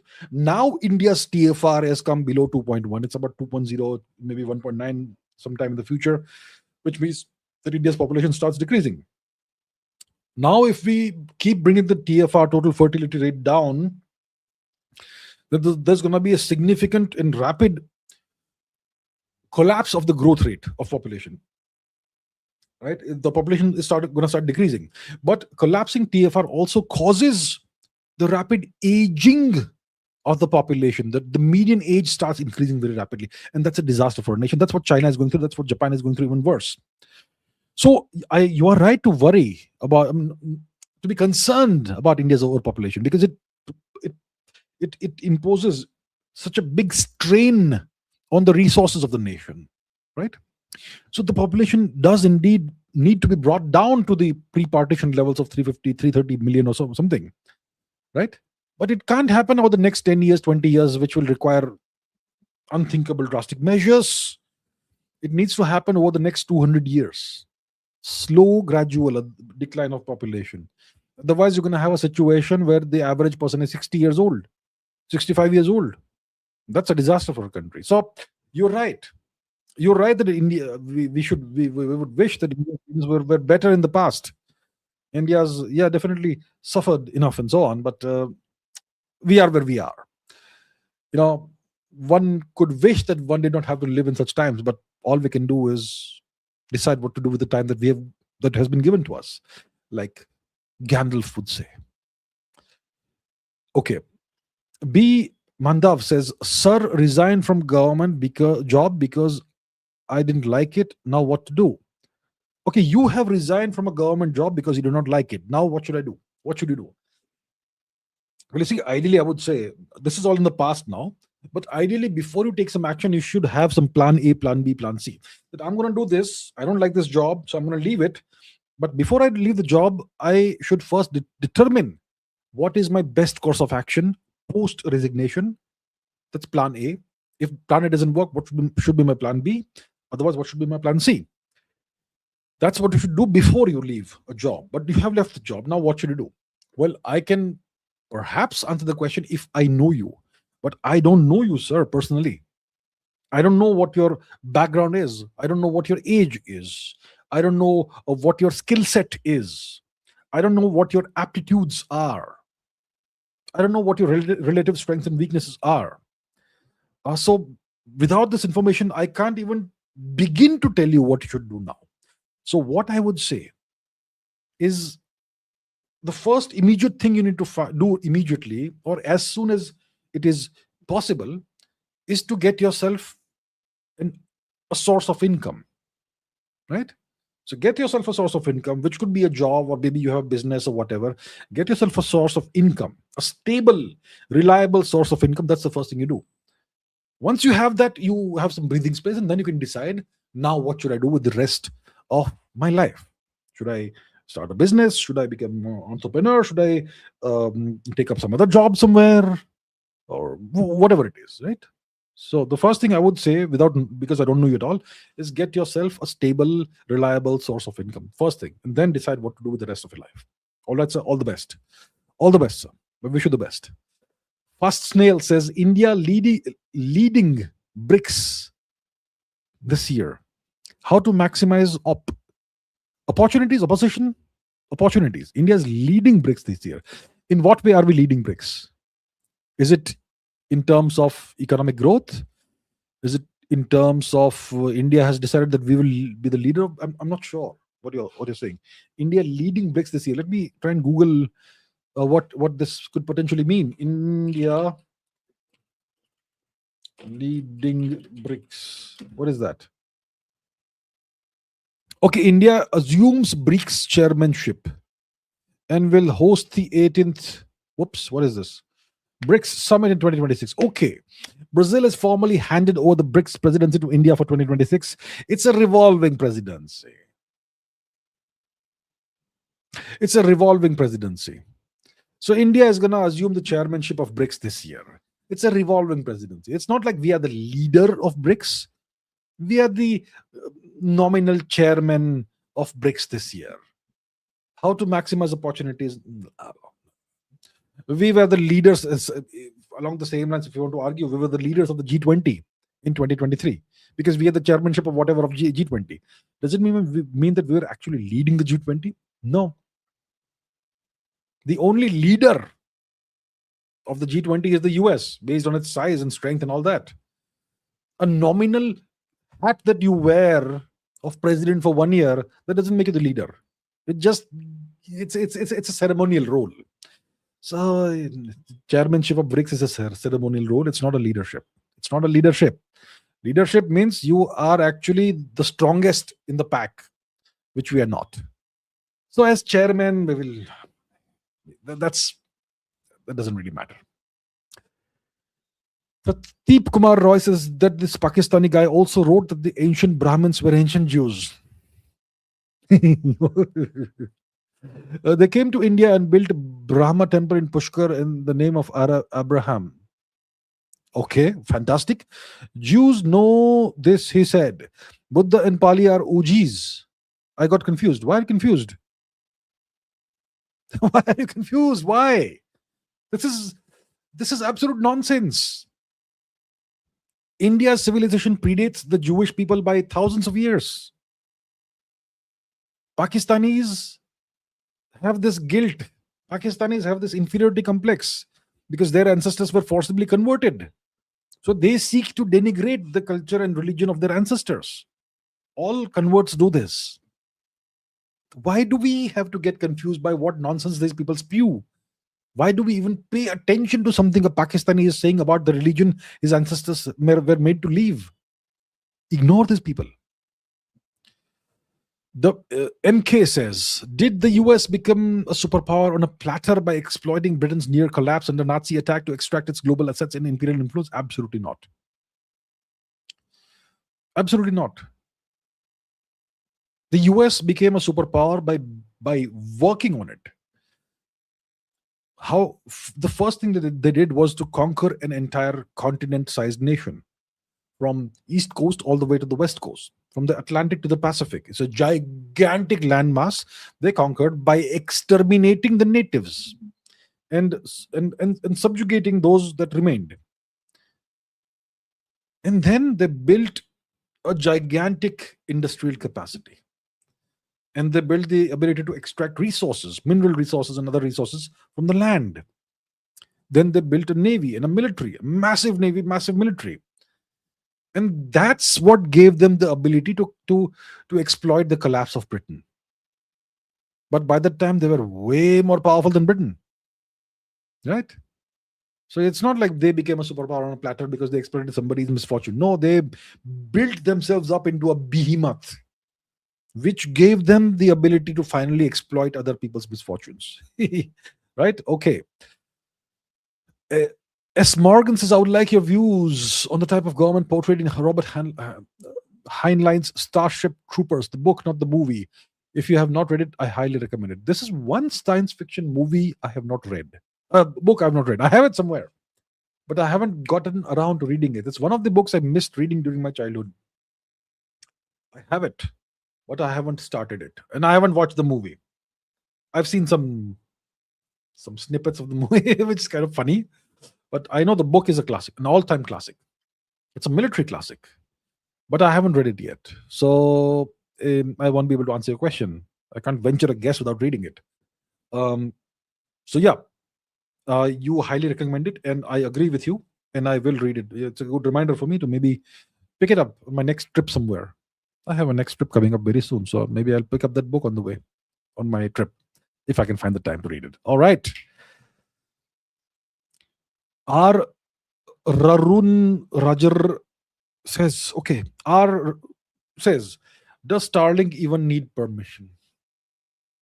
They can just beam it in case of anti-national elements if the US wants, right? That's something we have to actually explain to Indians. But Starlink doesn't have the permission to operate in India. Starlink doesn't need permission. You're right. Starlink does not even need permission. They can turn on the beams. Who knows the beams are not on? Right now, they will not put it on because they want to actually get official permission from India and make money from Indians. I hope the government of India denies Starlink permission to operate in India. Then we will see what games they play. Because a couple of years ago or something like that, Starlink equipment was found, was apprehended from Kuki terrorists in Manipur. Right? So the question is Starlink being beamed over India's Far East or some parts of India's Far East? Maybe the territories that the Kukis have captured, where I'm not sure how much government of India presence we have. Is Starlink available there? Has it been turned on over there? So Starlink, to answer your question, Starlink doesn't need anybody's permission. They can just switch on the beams. And there's nothing the government of India can do about it. Unless we develop the technology required to jam Starlink transmissions across the subcontinent. I suppose we can do it. My question is the government of India doing that? I hope we are. Anirudh Kumar says, what are the benefits of India annexing and integrating Maldives into itself? And how long would it take for India to achieve this? 20 minutes?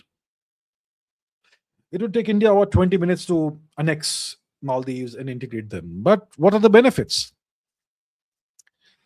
What are the benefits? More power projection capabilities, an expanded Indian zone of influence, official zone of sovereign influence.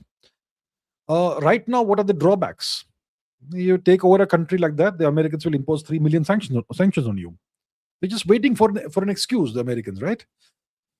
So right now is not the right time to do that. The future we'll see. I mean, if climate change theory is true and sea levels will rise, as they say, which they could, in that case, we don't need to do any such thing. The Maldives may go underwater anyway.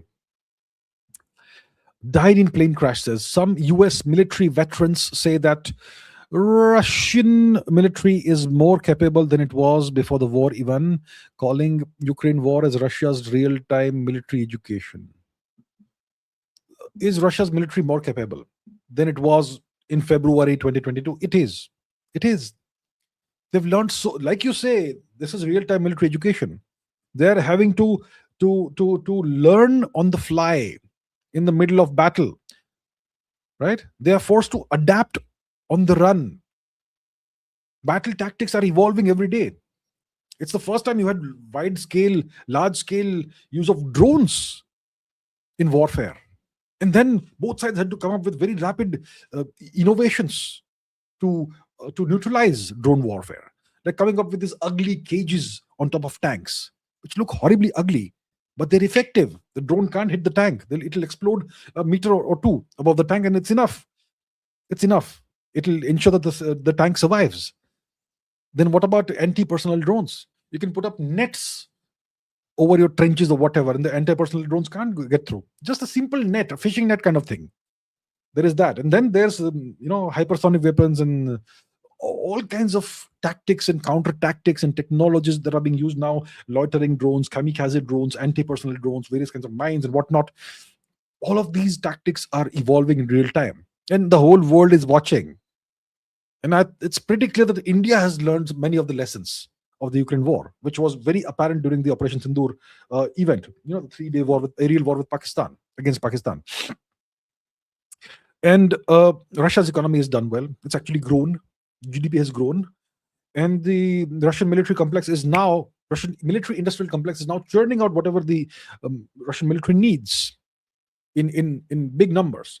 So I agree that the Russian military is now more capable than it was in February 2022 when the war just began. Russia has this historical tendency to not do very well initially in any war. And then as time goes by, it gets better and better and better. That's what Russia has always been like. And you can see this happened once again, this time in Ukraine. So now the Russian military is battle hardened, battle tested. It has learned to counter various tactics and strategies and the newly evolving new rules of warfare. And yeah, it's real-time military education. I agree. Okay. Khajoro Bitathon says, lack of sunlight, sitting all day, blue light, cancers. Why are we all in a race to have a life and world that is unfit for humans and optimized for machines? Are we advancing toward obsolescence? Yeah, increasingly it is so. Unless you are engaged in some kind of profession that keeps you outdoors for long periods of time. Let's say you are in agriculture. Let's say you are a civil engineer who oversees constructions or whatever, whatever else, you're an athlete or whatever. Unless you are in these occupations, most of your time, human beings are indoors, sitting in cubicles in offices, fluorescent lighting, sitting 8 hours, 12 hours a day, typing away or doing something on the mouse and on the computer, squinting at very short distances, which ruins people's eyes, blue light, fluorescent lighting. Yeah, very poor diets, very poor lifestyles. Yeah, the entire world is. See, this is all the outcome of the consequences of the industrial age, where humans were forced to specialize. Humans were forced into production lines, and the production line, the concept of the production line was then expanded to even software work and whatnot. So every person is like a cog in a wheel, and you are supposed to specialize and do what? Do one activity over and over and over again, which is bad for your health, mental health, and whatnot. Overall, it makes people miserable. I know. I've been there at some point in my life, right? Um, so yeah, we are all going towards that a world, a lifestyle that's very poor for humans. We are hardly outdoors. I don't know how many people even look at the sky anymore. And today, if you're in an Indian city and you look at the sky, you see a mass of gray. You don't even see blue skies anymore. If you look at the sky in the night, all you see is a haze, yellow haze or something. You hardly see stars anymore because of light pollution and whatnot, and pollution overall. And in India, if you live in a big city, most people keep looking down, down, down. People don't even look at the sky anymore. They don't even know where the sun rises. They don't even know that the moon has phases. They don't even know that when you see a star, every day it advances. It's slightly ahead of where it was yesterday at the same time. People don't see that, and people are not even aware of these things. So it's terrible, and we need a solution for this. Yeah, so you're absolutely right. These are big, big concerns for humanity. R says, only in India, restaurants give free water. Anywhere else I went, they always had to pay for it. Yeah, even in East Asia now, you have restaurants. I mean, if you go to a restaurant, you're supposed to pay for water, right? In India, you'll get water for free in most restaurants, unless you go to a fast food restaurant.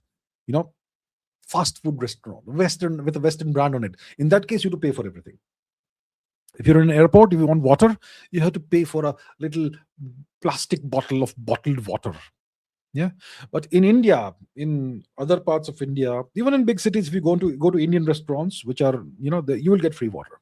I suppose India is one of the few places left in the civilized world where you have this. Yeah, everywhere else you have to pay for water. Rajat says, I am flabbergasted by the Nasadiya Sukta 10.129 of the Rig Veda that states in the beginning there was neither existence nor non-existence, formless, void, and singular. How can anyone have known that? More than that, it says that before the creation, more than that, now Nasadiya Sukta says that before the creation of the universe, we don't know what existed. The gods came into existence with the creation and the formation of the universe. Who created them? Who created them? And the creator, does he know or does he also not know? It's a profoundly agnostic statement about the creation of the universe. Incredibly agnostic, incredibly skeptical. So the Hindu view of the creation of the universe is agnostic and skeptical. It says even the gods appeared with the creation of the universe. Who created them? Right? So it's incredible how profound the philosophy, the thinking of our ancestors all those thousands of years ago was. More profound than people who are in existence today. Okay. Sharan says, how did a man initially set out for a religious pilgrimage come to be regarded as the world's greatest traveler? Who are you referring to, sir? A man who initially set out for a religious pilgrimage come to be regarded as the world's greatest traveler. Who is this? I seem to be at a loss. World's greatest traveler. Who's the world's greatest traveler? Ibn Battuta. Who is Ibn? Yeah, we know who Ibn Battuta is or was. Did he set out on an expedition? Okay, he went for a pilgrimage to Mecca, but journeyed for nearly 30 years, visited 44 modern countries, equivalent of that, and so on. I don't know about the life of Ibn Battuta, so can't say. I haven't studied his life, so I don't know really. So I'm sorry about that. Sorry about that. Minimalist Maverick says, how did ancient Russians stop Turkic and Arabic invasions? The Arabs couldn't stand the cold. They never bothered to try and invade Russia. The Turks also did not really try to invade Russia. The Mongols did, and they were very successful for a couple of centuries. The Mongol yoke, they called it. The Mongols could withstand any form of cold. any form of cold. So that's why the Mongols were able to rule Russia for about roughly, give or take, a couple of centuries. The Mongol yoke. And then in the Siberia region, you had these Turkic tribes, the Tatars. The Russians subjugated them. Yeah, the Russians were powerful enough to subjugate the Tatars. Obviously, there was resistance for a long, long time. Omsk and Tomsk and those regions, Tatar regions. And today, plenty of Russians have Tatar ancestry. Two former tennis Grand Slam champions who are Russian citizens have Tatar ancestry. Marat Safin and his sister Dinara Safina, Tatar ancestry. So the Russians were powerful enough, they were strong enough to subjugate the Tatars. And apart from that, there weren't really any major Turkic invasions of Russia. R says, isn't it fishy that some government supporting news channels have suddenly started talking against it? Well, I don't comment about domestic politics and these internal matters of India, so I shall desist from commenting about this, but interesting. Sanjay Gandhi Vichar Manch says, check Hadith about Al-Hind special obsession. I don't go into these matters. This is beyond my purview. The history of Islam and Hadiths and all that. No, that's not for me. Look, I speak about history, geopolitics, science. I don't go into matters that I haven't studied in great detail. I don't express my opinions about it. I don't speak about those things. So I will not, sir. Apologies for that. Rules Wisdom says, why can't we have a society where every leadership role has two leaders, one male, one female? Imagine two judges, two teachers, two presidents. Dual leadership model might be the only solution the world needs. Why does it need the solution? How do we know that these two leaders are exactly equally qualified or exactly equally competent? Why not have just one leader for each role, irrespective of the gender, whoever is best? Why do we need to have this forcible duality? I guarantee that if you bring two leaders, one male, one female, one is going to be slightly better. So why don't just take that one person? Why do we need to have these contrived things? What has worked for thousands of years? Why can't we continue that? I don't want two judges, two teachers, two presidents, two everythings. Why? So I should have, when I travel to some, take my next flight, I should have two pilots and two co-pilots. One male, one female. So for every male Sachin Tendulkar, there should be a female Sachin Tendulkar also. For every fast bowler, there should be a female fast bowler. Yeah. For every boxer, there has to be a female boxer. Look, it doesn't work like that. This is so incredibly contrived and artificial. We don't need that. We just need to respect merit and competence. Whoever is most competent, irrespective of gender, whoever is best for a specific role should be given that role. As simple as that. That's the kind of society and leadership model the world really needs. Arun says, was Tolkien a natural genius, or did he plagiarize some ideas from European mythology? He took a lot of ideas from European mythology, but that's not plagiarism. In India, we take a lot of ideas from the Mahabharata, from the Ramayana, from the Itihasas, from the Puranas, and so much more. Are we plagiarizing our ancestors? No, it's part of our heritage. We have the right to use these ideas. Similarly, Tolkien used ideas from European mythology, from Nordic mythology, from Teutonic Germanic mythology, and so on. This artificial Elvish language that he invented, most of it is taken from Nordic languages, right? But that's not plagiarism. He did come up with so many original ideas and thoughts. And the Lord of the Rings itself, it has a lot of these elements, but it is entirely an original work, right? So I would say he was definitely a genius level writer. If you take ideas from your own ancestral mythology, that's not plagiarism. And he did modify. See, genius is about taking things that already exist, because everything has already been done. You take things that don't exist, that already exist, and you use them or repurpose them in very innovative, creative ways, in which in shapes and forms that really provide new value to those who to society at large. That's what you're supposed to do if you are a creator. And he was definitely a genius level creator. Yeah, definitely. All right, next. Anything UV says. Very intrigued. Like, how were you in school? Where did you grow up? And as you said, you went out for higher education, Han, in your formal education background. How was I in school? When I was in the very early school, junior KG, etc., etc., I was super, super, super, super liked by teachers, and well, not always liked. Okay, look, I was a pretty intelligent kid. I wasn't always very fond of school, especially the education system, the textbooks and all. I was not fond of it at all. So I was an okay student. Where did I grow up? I grew up all over the place. I had a pretty interesting growing up experience, growing up in multiple places and all. Did I go out for higher education?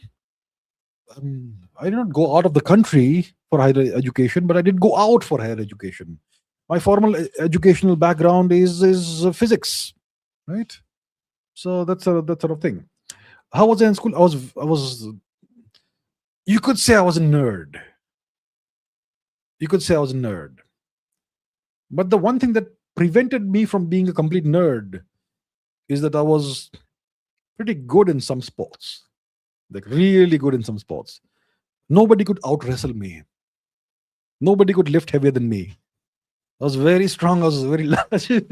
So that's why nobody could accuse me of being a nerd. I wasn't a bully or any such thing. I was a pretty peace loving kid. But yeah, so I was pretty different from most kids for sure. Yeah.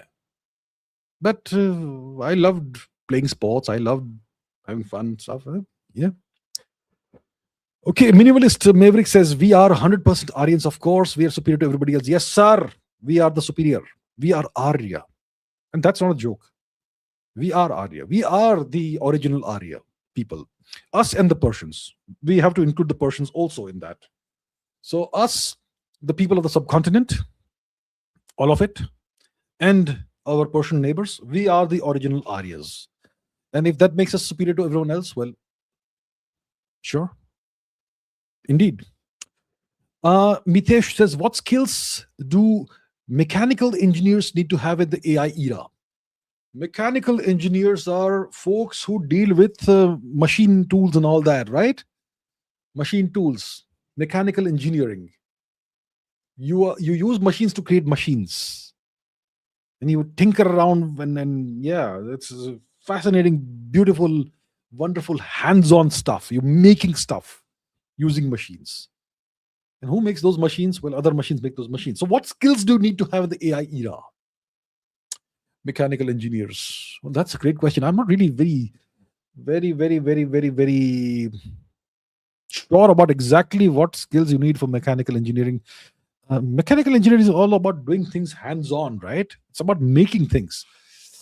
You should be aware of the interface between AI and robotics.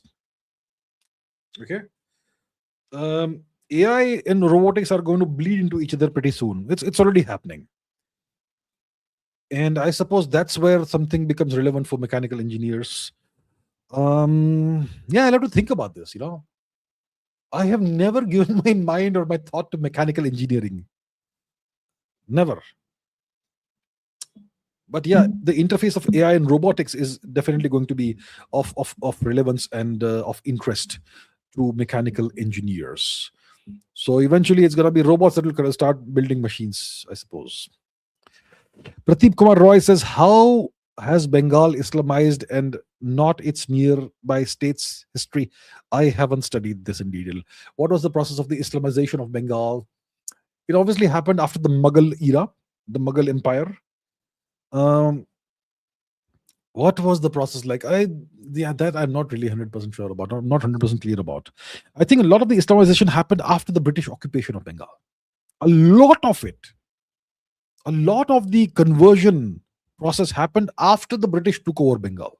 They facilitated a lot of that, right?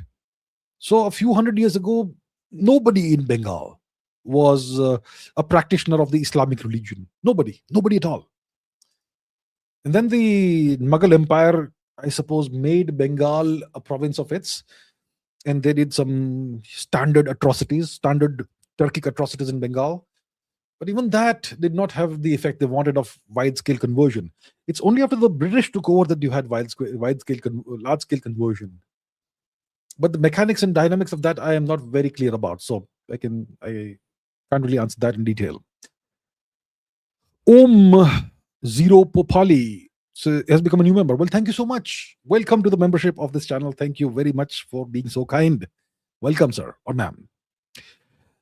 Okay, Riman Baloch says most Mughal architecture is just Indian with a bit of a blend with Persian. There's going to be some Persian influences. See, the Mughals were Turks, but there is no Turkic culture as such. I mean, no architectural culture as such. The Turks originally were just nomads, and they absorbed culture. They absorbed religion from the Arabs. They absorbed culture from the from the Persians, right? And then these Mughals ruled India. And after the time of Shah Jahan, there's a lot of Persian influence that they bring in. Now, the Persian architectural style, it's also very similar to the Indian architectural style also, right? Isn't it? So most Mughal architecture is definitely mostly Indian, and there's going to be Persian elements in it.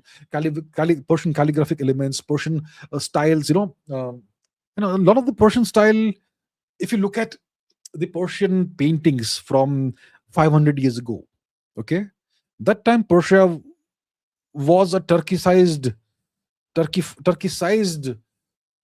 nation. It was under Turkic subjugation. See, India was again under Turkic subjugation and occupation for several centuries. So was Persia. Persia was also ruled by Turks. And if you look at ancient Persian paintings from 500 years ago, you will see all their kings and other people having those Turkic eyes and Turkic facial features, not Persian facial features. Right? So there's a significant blending of the styles, architectural and painting and other styles of Mughal occupied India and Turkic occupied Persia. So to answer your question back to what you're asking, most Mughal architecture is just Indian, mainly Indian, with elements of Persian and other styles, mainly Persian style, mainly Persian. There's no such thing as Turkic style of architecture. And there's no such thing as Arabic architecture, because the original Arabic architecture is just flat, squat, rectangular buildings, right? So it's mainly Indian and Persian, for sure. Godliness says, health alert. I live in the West, and here a lot of Indian eatables have totally different ingredients, much healthier quality and quantity compared to the same product sold in India. Why?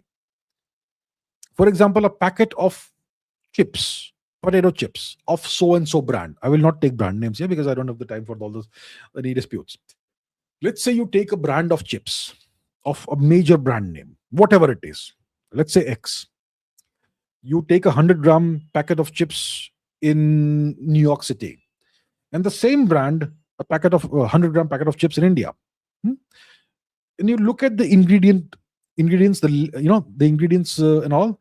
You will see that the packet in the West is going to have way healthier ingredients than the one that's sold in India. If it is, let's say a bottle of jam, or let's say a sachet of powdered soup, whichever brand it is. Let's say it's tomato soup.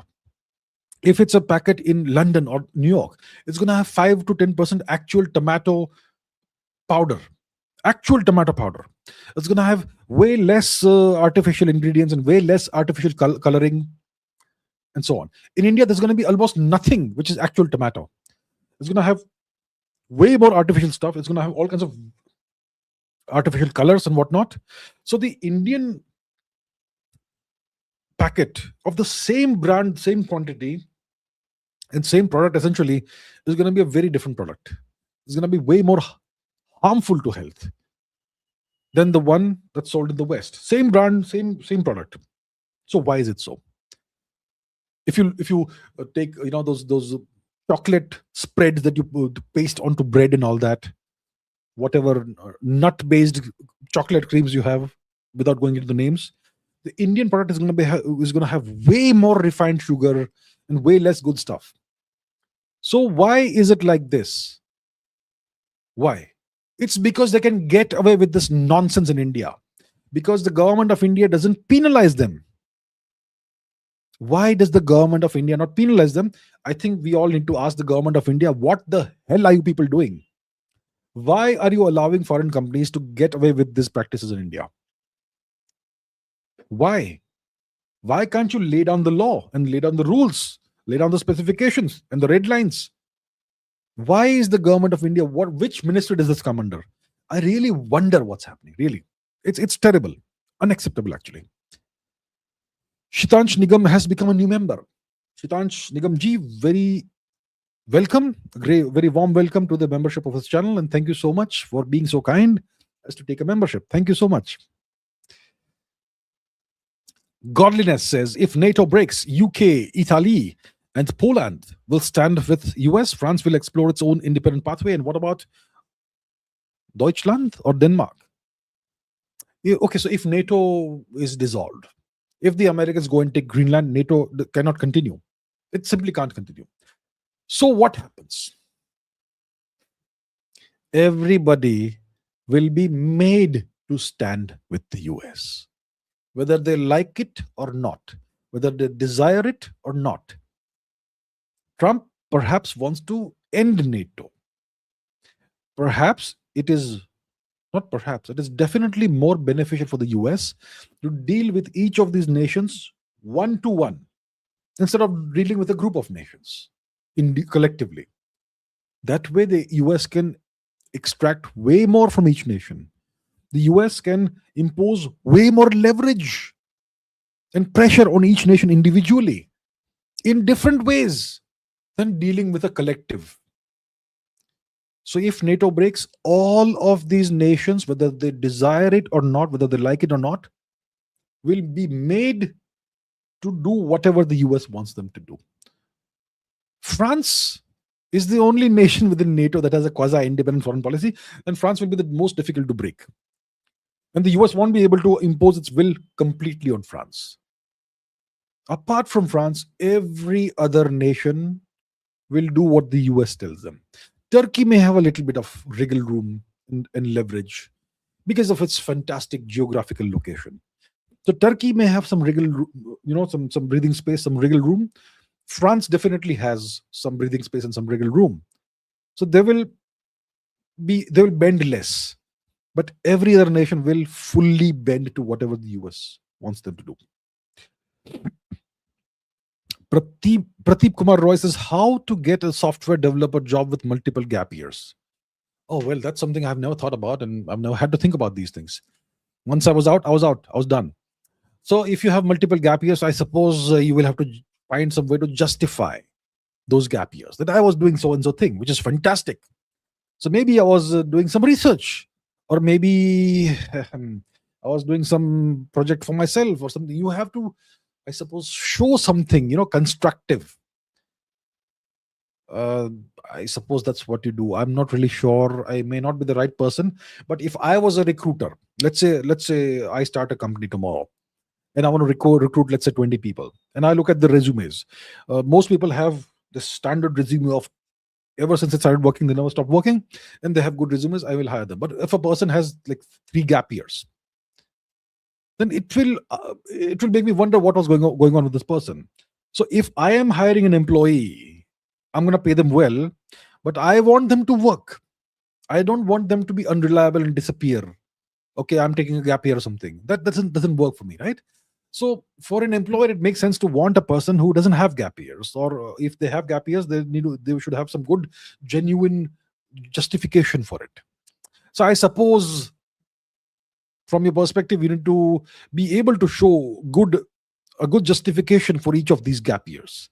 That makes good sense. And then you also should have high quality skills, and you should also, I suppose, convince the recruiter or recruiters of the company that you are a reliable person. So if you are genuinely reliable, or maybe if you had some health issue or maybe some other genuine issue, then it's understandable. As long as you have the right skills and the right attitude, even if you have gap years which are convincing, you should be able to get a job. So that's what you need to ensure that you're able to provide. Okay, AB Chowda fanboy says, a family member of mine says Judaism is better and converted. What is superior about Judaism? And they think idolatry is bad, temples are bad, in bad condition, etc. What is superior about Judaism? I don't know. I don't think Judaism is superior to Hinduism. If somebody feels that way, well, that's a personal choice. Who am I to say yes or no? I think at the end of the day, it's a personal matter what religion you want to practice. If somebody of their own volition decides that so and so religion is best for me, then they're welcome to start practicing that religion, right? But if someone does that, you don't need justifications now to not convert into that religion, right? You need to look into these things yourself. I don't know what is superior about Judaism. I don't think Judaism is a superior religion to Hinduism. I don't think so. So if you ask me what's superior about it, I'll say I can't think of anything. That's the only answer I have. Akhil GK says, why am I not able to recall events from my childhood or even when I was in the 10th standard, but other people are able to recall even when they were babies? Well, I don't know. If you ask me, I can recall things that go back to the time when I was less than a year old. I can. A few things. But why can't you? I don't know. Ask your parents, did you have some kind of accident? Did you hit your head somewhere? Or did you have some kind of medical condition that may have affected your memory? Because if you can't remember what happened in your 10th standard, that is a cause of concern, I would say. Right? If you can't remember something that happened when you were 3 years old, well, that's kind of, to some extent, to be expected. Everybody will have things that happened when they were 3 years old that they can't remember. But if you can't remember what happened in the 10th standard, I think you need to consult a medical professional, right? You should be able to remember things that happened in the 10th standard, or even when you were 10 years old. That you should be able to remember. When it comes to events from your early childhood, it depends from person to person. Some people can remember things that happened when they were a year old. Some people start remembering things from the time when they were 3 years old, and so on. If you ask me, I can remember things that happened before I was a year old. I can. And I know that it was definitely before I was a year old.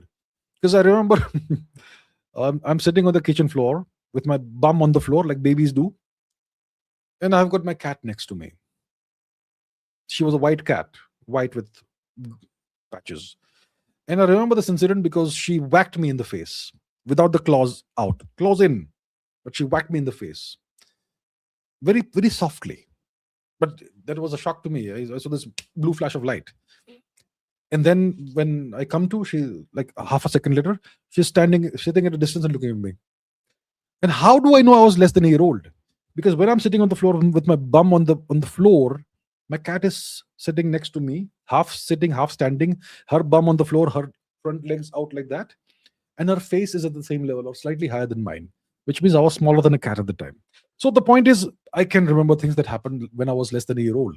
If you can't remember something that happened in the 10th standard, I think you need to consult a proper medical professional and look into your personal history. What happened that has caused this kind of condition? That probably is a cause for concern, and you should look into this very seriously and at as early as possible. So all the best, Akhil. All the best. Please do this at the earliest. Om says, if Iran falls, then is it possible that the US might feel that Israel is too free and has US has no leverage left on Israel? Netanyahu is already thinking of getting free from US support. Will US reconsider things? What's my opinion? No matter what happens, the US will not stop supporting Israel. That is my opinion. The US will not stop supporting Israel, even if Iran falls. Yeah, I don't think so. Why do I not think so? because too many high-level American politicians support Israel. That's why. A lot of it's no secret, it's no conspiracy theory that a lot of high-ranking American politicians have Jewish ancestry. And look, if you have Jewish ancestry, you're gonna support the Jewish homeland. What's wrong with that? So in the West, you can have dual citizenship. You can have this thing, and then the US and Israel are unconditional allies. The US gives unconditional support to Israel, and I think that even if Iran falls, whenever it falls, or if it falls, the Americans will not ever stop supporting Israel. The US will not reconsider things. Certain presidents may be less favorably inclined towards Israel, but the US support, I don't see it ending if or being reconsidered if Iran falls. Died in plane crash says this platform is censoring my super chats. Well, I'm sorry to hear that. I don't know what it is about. Or, maybe sometimes it's some words that trigger the censor. Maybe it is sometimes some sentiments that trigger the censor. I am not sure what exactly it could be. But, well, yeah, no surprise. Yashwant Sudhir says, thoughts on latest Scramjet test crossing 12 minutes. Let me see. I'm not aware of this. Let me see. Scramjet test. Okay. What do we have? Press Information Bureau of India. What kind of a website? Can't they make a better website, these people? How do I get rid of this nonsense? Okay, let us say, can we inspect this thing? Okay, let's inspect this. And where's this element? This one here. Let's delete that. Kaboom. That's how we can do it.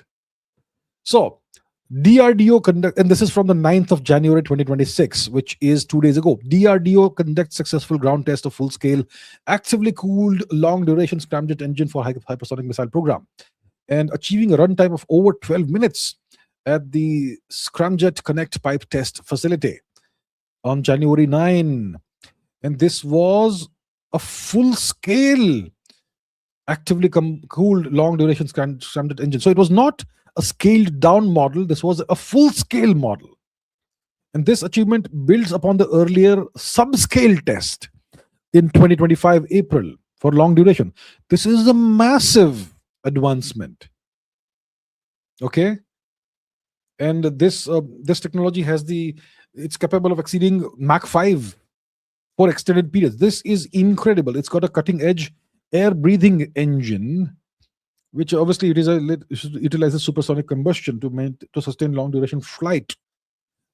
So we have successfully validated the design of an advanced scramjet combustor, as well as the capabilities of state-of-the-art test facility. This is a major milestone. I would like to congratulate very heartily the government of India and all the engineers involved in this matter. Outstanding, brilliant. This is a breakthrough technology. This is a quantum leap in technology. Outstanding. This makes India very dangerous once we operationalize this in the battlefield. So now we have a full-scale scramjet engine that has, achieved combustion, full-scale supersonic combustion that exceeds 12 minutes in duration. Now what you do is you integrate that with the missile and test it out. And then you do multiple tests and you iteratively tweak the design to make it even better. And in a year or two, you can have that on actual missiles. And I don't know what name we will give to the missile, but it's going to have to be a very, very aggressive name. Okay. So yeah, this is outstanding. Outstanding. Brilliant. All right.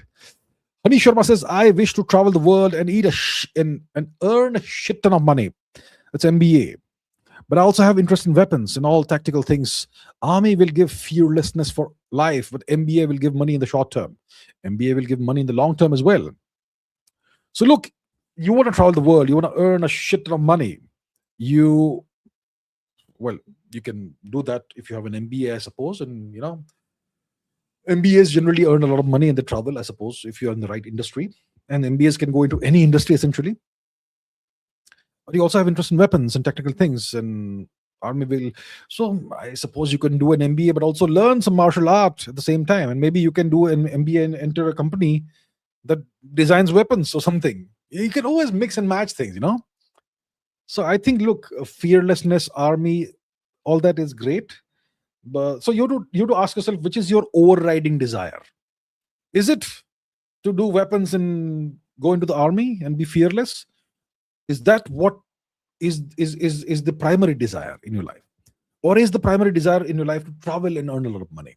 Decide what is the first primary overriding desire, and then make that your career, and make the other thing, the second thing, your hobby or whatever, or your secondary thing.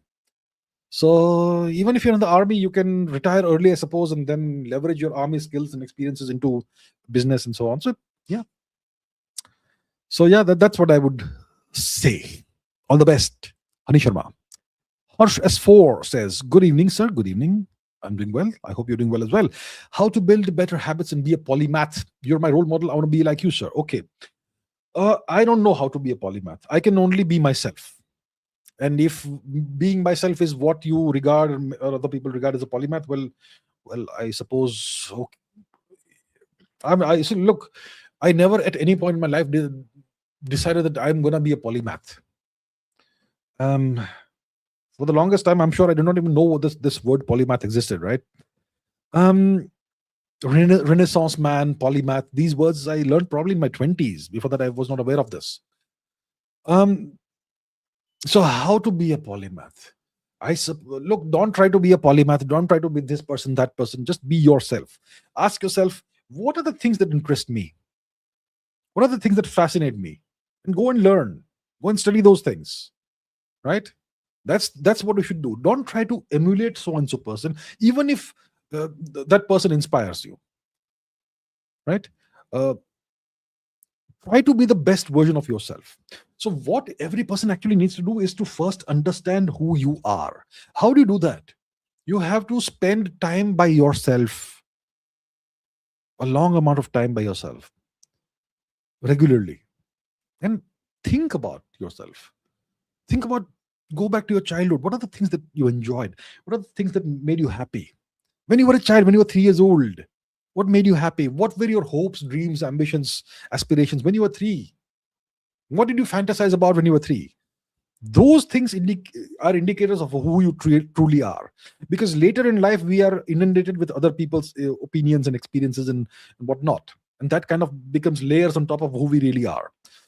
So understand who you are, understand what things interest you, go and learn them in the most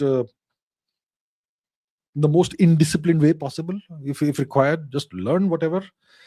And that's how you can be your version of a polymath. How to build better habits. Habits are systems. Yeah. So then make a list of people you admire, top 5, and try and study how they have become successful at whatever they do and what kind of habits they have, and then try to reverse engineer that in the context of what you want to achieve, right? And that's how you build better habits. The point is, don't try to build 27 habits at the same time. We'll start with one habit only. Okay, let's say I want to start waking up at 5 a.m. every morning. Then I want to start exercising. Then I want to start eating in a certain way, have a certain kind of diet. Then I want to be able to study these many hours a day, and this and that and this and that. You can't do all at the same time. Start with just one thing. Make that a habit first 2-3 months. Then stack another habit on top of that, and make that a pattern for 3 months, and not that way. So habits have to be built over time and slowly. You can't do too much at the same time, too many changes at the same time, right? So that's how we do it. All right, sir. All the best, Harsh. Godliness says TFR of India is about 2.1, just on border, but the most dangerous part is Hindu TFR in India is now 1.9 in comparison of 2.6 of so and so. And also, what will be the actual TFR of? Listen, I will not go into Hindu Muslim things. I stay away from this matter. I don't comment about Hindu Muslim matters. Okay, illegals should not be in India. I'm very clear about that. No matter what their religion is, if they have come illegally, out.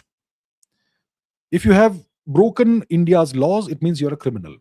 If you enter India illegally, you are breaking India's laws, which means you are a criminal, a foreign criminal. Such people need to be deported immediately. That's what I'm clear about. It has nothing to do with religion. It's just that they are criminals, they are illegals. Apart from that, I will not comment about Hindu Muslim issues. I never do that, and I won't. All right, sir. Humanity survives. Thank you very much. Humanity survives. I hope humanity does survive indeed. Thank you so much, sir or ma'am. Thank you. Deep Learner says, is it possible for Russia to push a secular candidate of their own who favors democracy to counter Shah's monarchy to topple the Islamic regime? No. To make a long story short, Russia can't do that. Secular candidate of Russia. No, there's no such thing. There's no such candidate. It's not going to be possible for Russia at all to do that. The only candidate right now that's viable as an alternative to the Islamic regime is the US propped, US supported Shah, the son of the Shah, the son of Mohammed Reza Pahlavi. Yeah, whatever. So there is no other candidate that I can think of. And who would be, so the son of the Shah has the pedigree of his father. That his father was once the puppet Shah of Iran. And that's why people have hope, because of the lineage. Apart from that, there's no other candidate one can think of. So it's not going to be possible for Russia to do any such thing. It won't be. Humanity Survives says, who was the vehicle of Indra from the Vedas? Airavat, the elephant, the white elephant, wasn't he? Right? The elephant's name was Airavat, was it? Let me see. Airavat. Yeah, multi-headed white elephant in Hindu mythology. The mount or the vehicle of Lord Indra. That's right. That's the vehicle of Lord Indra. And there's a city named after Indra, Indrapuri. It's Bangkok. Bangkok is Indrapuri. Okay. Zak Gzem says, so speculation that the Indus Valley civilization disappearance was due to lost trade due to Bronze Age collapse in the Mediterranean, anything to it? So we had the Bronze Age collapse in the Mediterranean. Which year was that? 2077? 2177? Which year was that, roughly? Bronze Age collapse. Which year was... Okay, it was 12th century BC. 12th century BC. So if we have the late Bronze Age collapse in the Mediterranean region, Eastern Mediterranean, in the 12th century BC, 12th century BC. And some people will speculate that the disappearance of this Indus Valley civilization was because of something connected to this. Because they lost the trade revenue that they had with the Mediterranean. That's why the entire civilization collapsed. Because that's the only source of revenue that they had. This is gone. We can't survive anymore. So we will collapse. Pack of cards. Fascinating argument, is it? First, so we are taught, okay, that there used to be in the west of India, northern and western India, all those thousands of years ago, this mysterious civilization, the Indus Valley civilization, that existed several thousand years ago. And then one day, mysteriously, it disappeared.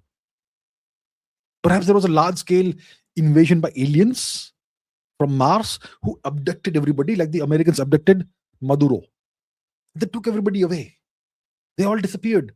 And then the cities fell into disrepair and became lost for thousands of years. That's what we are taught. Something like that we are taught. We are taught that this civilization mysteriously disappeared and we don't know who the people were. The fact is that these people were our ancestors, and this was one phase of our history, of Indian history, of the history of India's civilization. It's the Saraswati phase or the Saraswati Sindhu phase of our history. Okay? Why did these population centers disperse over time? Why were the cities abandoned? Because of climate change. So the Bronze Age collapse also could have been caused by, among multiple factors, climate change.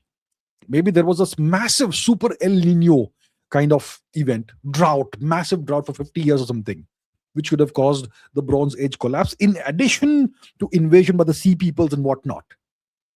And the same pattern could have happened, minus the sea peoples, in northern Western India, El Nino, drought and all that. So 6000 BC, something happens in India. The Indian rainy season starts declining monotonically, slowly, very gradually over time. 6000 BC, the intensity of the rainy season starts declining. And the great river Saraswati, which used to flow from the Himalayas to the sea, to the Indian Ocean, Western Indian Ocean, so-called Arabian Sea, Sea of Saurashtra, that river starts declining in size. It used to be a massive river, way greater than the Sindhu River. Slowly starts declining, and from 6000 BC to 2000 BC, the river, by 2000 BC, the southern half of its course, it's dried out, the Saraswati. If this great river dries out and the other rivers also decline because of the decline in the monsoon, then all the great cities built in this region, they can't sustain their large populations. So the people start migrating away slowly over 500 or 1000 years. Not one day to the other, it's gone. It was a slow, gradual decline. And most of the people of this region went eastwards around 2000 BC, 1500 BC. Eastwards and settled in the Ganga, Yamuna, Narmada, etc. plains, valleys. And this was the beginning of the Mahajanapada era of India. And some of these people went westwards, outside the subcontinent. They migrated all the way to Anatolia, etc., where they founded the Hittite and Mitanni empires. They went to West Asia and they brought cattle with them. Indian Zebu cattle, first ever introgression into West Asia, is around this time. Right? So it's all interconnected. It has nothing to do with the trade loss due to the Bronze Age collapse in the Mediterranean. Nothing like that.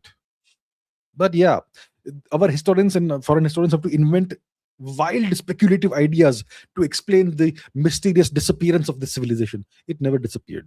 We are a continuation of that civilization. It is our civilization. Okay, R says, only area where India acts as a superpower is cricket.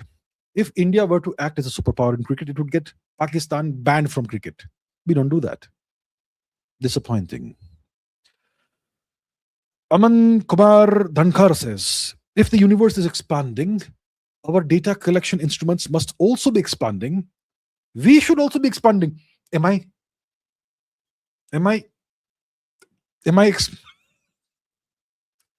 So doesn't it have any effect to be considered? Is my arc? Excusez-moi, s'il vous plaît. Okay. So if the universe is expanding, shouldn't everything be expanding? Shouldn't our instruments also be expanding? Shouldn't we consider this effect? Are these calculations credible? Okay. See, the universe is expanding and we have evidence of the expansion of the universe. Now, what sort of expansion is happening? The universe is expanding at the largest scales, not at the small scales. If it was expanding at the small scales also, then the distance between the Earth and the Sun would also be increasing. The distance between the Earth and the Moon would also be increasing. The distance between two atoms would also be increasing. But it's not expanding on the small scales. Our closest galaxy is Andromeda, about 2.5 million light years away. This galaxy Andromeda is getting closer to us. In a couple, I don't know, in a few billion years, the Milky Way and the Andromeda galaxy are going to collide. They're going to merge together and create and form a vast combined galaxy.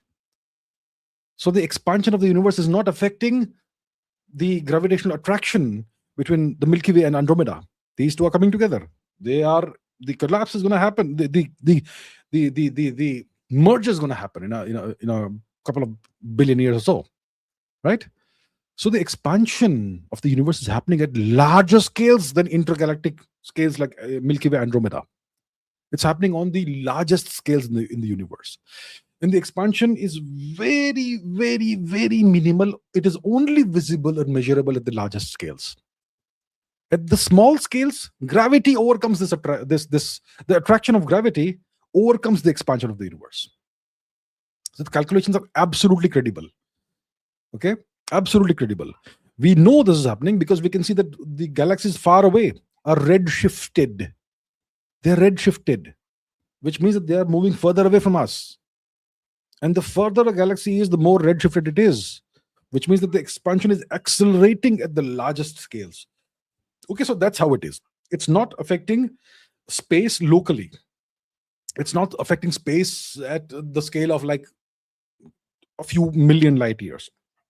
It's only at vast scales that the expansion is overcoming the attraction of gravity. Okay, Swapnil Mishra says, what's the Silurian hypothesis? What is the Silurian hypothesis? We know that the Earth's crust is ever changing. There's erosion due to wind activity. There's erosion because of the effect of sand carried by wind over millions of years. There's erosion because of water, the activity of water, the action of water on the surface of the Earth. And then there's tectonic activity, because of which parts of the Earth's crust go under other parts of the Earth's crust, right? Tectonic plates, always the subduction and all that of the tectonic plates. The cumulative effect of all of this is that every few million years, maybe every few 100 million years, the entire surface of the planet is unrecognizable. Much of the Earth's crust over time, over millions of years, gets pulled under the surface of the Earth and sucked into the magma layer. It melts. And as such, because of all these factors, because the Earth's surface is ever changing, because of this, if you had a civilization that, let's say, existed on our planet 500 million years ago, it's very likely we will never find any trace of it. So what if there was a race of ancient beings who existed on our planet, let's say 500 million years ago or a billion years ago? Let's call them hypothetically the Silurian race. What if there was an advanced civilization just as advanced as Homo sapiens a billion years ago? Will we find evidence of them today? The answer is mostly no. So that's just a thought experiment. It's a thought experiment. It doesn't mean this actually happened, But if it happened, we wouldn't know about it. So that's kind of the idea behind the Silurian hypothesis. Bhaskar Gupta says, we need Indian GitHub before anything. Do you think open source platforms like Linux are also infiltrated by the CIA? Because Windows is 100% compromised. I don't think that's anything that's not compromised. Anything that comes from the West is compromised by the West. There's backdoors, there's loopholes, there is all kinds of stuff that's built in. If it's something that comes from China, the same story once again. So eventually every country will have to build its own systems. Yeah. I don't think even open source platforms are entirely safe. So I agree with you. We need this. Aman says, please invite Mr. Vikram Sood on the podcast. We'd love to see that. Okay, good suggestion. That's a very distinguished and very accomplished gentleman. Thank you for the suggestion. I will consider it very seriously. Maybe let's do that. All right, thank you. Kaishan Gupta says, free will or determinism? Was Einstein a determinist? I'm not sure about whether Einstein was a determinist or not. Free will or determinism? I am not very sure. Most likely it's super determinism, most likely. If you look at what we know about physics. So we know that the best theory that we have, based on all the best evidence, observational and empirical evidence we have, the best theory is the Big Bang theory, the standard model of physics. In this, what do we have built in? Essentially, everything is differential equations, right? You had a set of initial conditions at time, essentially t equal to 0, the moment of the Big Bang expansion of space-time and everything within it. And then every particle, every quantum of energy, everything, its fate is determined essentially by differential equations, which are just mathematical in nature. And there is the element of randomness built into it because of quantum fluctuations, right? But that randomness is genuinely random. So beyond that randomness, everything else is just essentially predetermined. But the element of randomness throws in, a dark horse into the situation. But does it mean that we have free will? The randomness doesn't give you free will. The randomness just creates some amount of chaos in the universe. So based on what we know, it looks like it's all super determinism and everything is predetermined. But what I am saying right now was determined because of the initial conditions in the Big Bang. That is actually more likely than not. Ankita Kasabji, Ankita ji, good evening, ma'am. Good to see you. Uh, Iran at the verge of collapse and imminent regime change. Who is going to replace current government according to you? Mr. Reza Pahlavi coming to power is better or worse for Iran? Looks like Iranis are eager to be vassalized. What's my opinion? See, let me give you this example. Bengal was under Turkic rule for a long time, right? This fellow Sirajudullah, he was brutal, he was barbaric, he was super oppressive towards the people of Bengal. So when Robert Clive defeated Sirajudullah, the people of Bengal were like, "Oh my God, we are saved! Robert Clive, you are our great savior." Was it Robert Clive who defeated Sirajudullah? Let's see. Okay, did Robert Clive defeated grammar? Come on, yeah, Robert Clive defeated Sirajudullah. That's right. +8. So when Robert Clive defeated Sirajudullah, the Bengali people, after all these years of oppression, they felt liberated and they welcomed Robert Clive with open arms as a liberator. Little did they know he would end up being worse than anything they had imagined and worse than Sirajudullah. Could you blame the people of Bengal for that? No. When Alexander the Greek marched into Egypt, which was then a vassal of the Persian Achaemenid Empire, the Egyptians welcomed Alexander as a liberator. Little did they know Alexander would further vassalize them, even worse. So you see, when you have the situation in Iran today, where the people are laboring under what they perceive as the oppression of the regime of the Ayatollahs, they're tired of those rules. They are tired of the Islamic law, let's say, and whatever else. They want freedom, democracy. In that case, they may see Mr. Reza Pahlavi as a great savior. Many of them, the young people, would be tired of. They may perhaps regard what they have been taught by the Ayatollahs, that Mohammad Reza Pahlavi was a US vassal. They may think that this is propaganda designed to mislead us, right? Because they don't like the Ayatollahs, that sort of thing. So maybe the people of Iran are just tired of this regime, and they want to be liberated. They want freedom. They want human rights. They want democracy, and they are not quite aware that in the shape of human rights and democracy, which is this big Trojan horse, we're going to have vassalization. So that is genuinely a possible situation when it comes to Iran.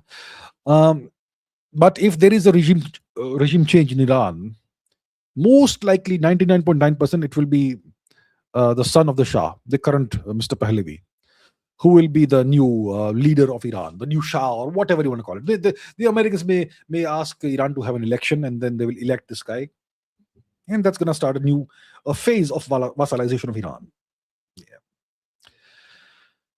Okay, Amay Deshmukh says, do we have free will as physics doesn't allow?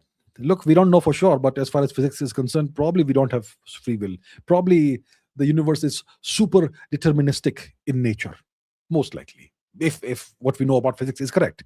But does it mean that's the case? Look, science can't really explain much of the universe for us. Whatever the best theory we have, the Big Bang theory, the standard model of physics, it can explain about 4% of the universe, and that too not very well. 96% of the universe, it can't explain at all. So we are a long way away from understanding the universe. Believe me, we are a long way away. Anirudh Kumar says, what's the future of democratic India for the next 100 years? Will we retain this democracy or shift to a monarchy or split up into smaller nations? We have no idea whatsoever. I am not Nostradamus. I don't know what's going to happen in the future. I wish I could, but I can't. I don't know. All I can say, the next 5 years are going to be a period of time that will either make India or break India. If India is able to survive the next 5 years as a sovereign nation without bending to the will of more powerful nations, then India will essentially become unstoppable and keep growing until it reaches its maximum destiny. Otherwise, India will become vassalized for the next God knows how many years. I don't know about the future of democratic or undemocratic India, but I can tell you the next 5 years are the make or break time for India. And democracy or not, I don't care. I don't care what system of government it is, as long as it is beneficial for the people and the civilization. I don't care whether the cat is black or white as long as it catches mice. Okay. Okay. Gajapati Dev says, how sending aloo, pyaz, diesel, dal, matar, chana, tomato, electricity to Bangladesh is helping India while Hindus are being attacked and unalive there daily. What are we missing here? I'm not quite sure. Electricity, to some extent, it makes sense. We are supplying a significant amount of Bangladesh's electricity. The Adani Group is supplying this electricity. Bangladesh, I believe, is refusing to pay or whatever, but this gives us leverage over Bangladesh. If we stop it, Bangladesh goes, a substantial portion of Bangladesh goes without power, and they have no way to replace that. So that gives us leverage over Bangladesh. I don't know about aloo, pyaz, tomato, diesel, whatnot, giving that to Bangladesh. I'm not sure how selling that to Bangladesh helps India.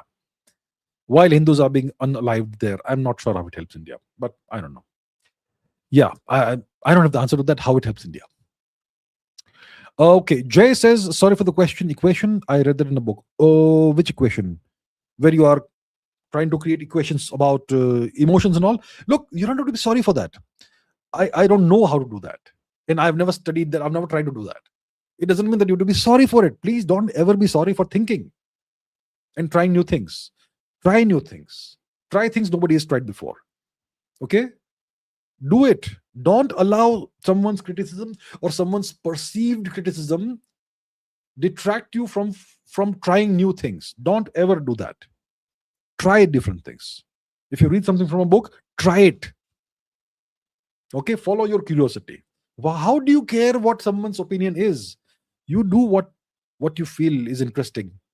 Follow your curiosity. Don't be sorry. Don't ever be sorry. Okay? All the best. Do well. Rajat says, what is the future of physics? Standard model, dark matter, quantum gravity. What's the future of physics? Well, if you were to ask me what I want answers to, I want answers to dark matter and quantum gravity. No, first of all, I want answers to dark matter and dark energy. Dark matter, is it merely an artifact of the equations? If we have modified gravity, if we modify the equations of gravity, if we have modified Newtonian dynamics, does that resolve the question of dark matter? Or is it actually some class of particles that that interact purely gravitationally? So that's one question. Dark energy, we can't even begin to understand what that is. Is it quintessence? Is it something else? That's another question. Yeah. Quantum gravity, yeah, it will be nice if we can reconcile quantum mechanics with gravity, because we all try that. What's the future? I don't know. What's the future? Right now we are stuck. We are stuck. All of us are stuck. And the string theory has held us back for 50 years. We have hit a brick wall. We don't know how to go through it. The big question out there, the first question we have to resolve is gravity.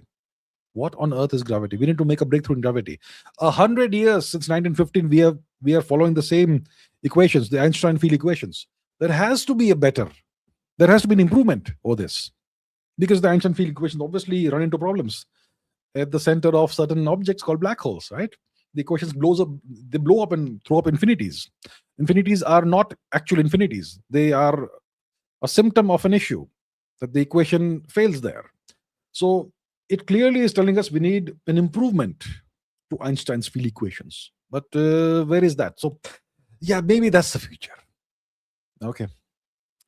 I am Kaushik says, if God created us, what's the purpose of these galaxies, black holes, etc.? What fundamental particles are we made of, and where is it getting energy?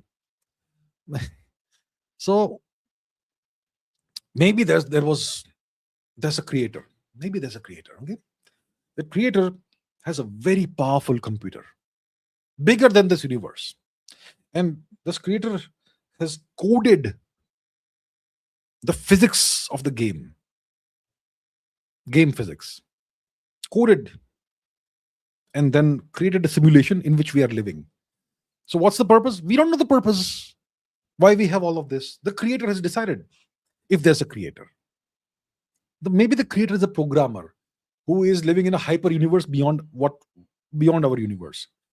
And our universe is actually it's a simulation inside a large hypercomputer. And maybe the creator is running a simulation to learn something, or maybe for his or her or its entertainment. So look, when we talk about God, we go beyond logic, right? A god or gods, I don't know what goes on in their minds, right? We are just mere humans. So a creator is like a programmer who has decided for whatever reason to create a game with a specific set of rules that only he or she knows. And why did they do it? Well, we have to ask them. We can't answer that. See? Okay. Okay. R says, why does Uzbekistan love India? All Indian travelers online says Uzbekistan treats them with love if they are Indians. I haven't been to Uzbekistan. I'm not quite sure. I don't know. But I'm not opposed to this. I welcome this very much. Thank you, Uzbekistan, if you are being so nice to Indians. Maybe I should visit soon. I don't know. Maybe I'll go and find out. How about that? Yeah. Very interesting. Uzbekistan. Okay. Chanakya. Thank you very much, Chanakya ji. Thank you so much. Appreciate it. Firefly says, still hopeful for MMA given how boring 2025 was. Oh, mixed martial arts. I haven't really kept up with mixed martial arts the last year. Khamzat. What was Khamzat up to? What was that last fight? That was the most, how to put it politely, the most boring fight you can ever imagine. And he retained his title and all. I'm not sure what really happened in 2025. MMA, obviously, it's a more exciting sport than just wrestling or just boxing because you have all the elements put together. It depends on the fighters. It depends on the rules and all that. I'm still hopeful for MMA. Yeah, we need exciting champions. That's what we need. So we have Conor is still around, is he? I don't know what he's doing. It's kind of boring, a little boring without Francis Ngannou. Khabib has retired. So yeah, we need some new exciting champions or fighters. That will make things interesting. Yeah. Harsh S4 is a new member. Thank you so much, Harsh S4. Welcome to the membership. Thank you very much. Okay. Raghuvir Singh says, are the protests in Iran due to foreign powers or people are just fed up of mullahs if regime changes? Is it 100% that the new leader will be pro-US? Any good hopes? First question, are the protests in Iran due to foreign powers or are the people just fed up of the mullahs? The people, I would say a lot of the people are tired of the mullahs. A lot of the people are tired of the laws, the Islamic regime, the Islamic laws and all that. A lot of the people are most likely genuinely tired of this. And that is a condition that foreign powers will rush in to exploit. And they will obviously put some fire onto the fuel. So I think the protests in Iran are due to a combination of two factors. One, the people are genuinely fed up. Second, foreign support in some shape or form, covertly. Okay. Now, if the regime changes, is it 100% likely that the new leader will be pro-US? 99.9% pro-US leader. 99.9%. The son of the former Shah. Yeah, most likely that guy. Subarish Nair says the young people across the world are getting addicted to social media a lot, including the US. And as you said, sir, continued. And US is on the verge of becoming a hyperpower nation. By the time these Gen Zs will be their leaders, what will they potentially,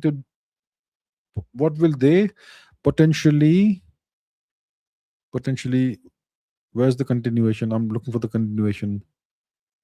What will they potentially, give me a second, let me find it. What will they potentially do to keep these future kids mentally strong and make them think big, unlike today's visible leaders and the deep state leaders, so that the US maintains its global hegemony, unlike Indian leaders who don't? What will the US do to keep these future kids mentally strong? Look, in any cohort of kids, let's say Gen Z are addicted to social media. Okay. And let's say Gen Z is, let's say 50 million in the US. A hypothetical number I'm throwing out just for the sake of the argument. So let's say Gen Z is hypothetically 50 million in population in the US. And overall, Gen Z is addicted to social media. it doesn't mean that every Gen Z person is going to be addicted to social media. Even if 5% aren't addicted to social media, that's 2.5 million people right there. That's a big chunk of the population. And some of them can be very viable leaders, right? So you will always find high quality people in any group, in any population group, right? Um, and when it comes to the elites, they will ensure that their kids are not addicted to social media, right? They will set different rules for their own kids and so on. So yeah, that's how it goes. So even if overall Gen Z is addicted to social media, most of them, there will be some Gen Z who are high quality, who are not addicted to social media, who have been trained properly, or who have decided to be different, and who have higher standards and so on. Uh, and that's how. And I'm sure that the elite, the American elite people, they will train their own kids differently, and that's how they will maintain their global hegemony. So I'm sure they've got a proper plan laid out for these matters. Okay. Right. Kiki Sushant says, thank you, sir. It means a lot. Well, you're very welcome. Have you asked a question? I'm not sure if I've taken it, but thank you very much. Your support, just not you, Sushant, and everybody else, all of you, my viewers, your support, your questions, your viewership, all of that matters a lot to me. That means a lot to me as well. I am very privileged to have all of you as my viewers. So thank you all. Thank you to all of you. Thank you very much indeed. Emerald meets Auburn. Emerald meets Auburn. Well, that's quite a combination. That's eyes meet hair, is it? Okay. Emerald meets Auburn says final year engineering undergrads shifting to applied quantum physics with ISRO and overseas research. I may have admits abroad and an ISRO job option. My field isn't strong in India yet. Go abroad or take ISRO despite the trade off. Okay. Final year engineering graduate, undergraduate.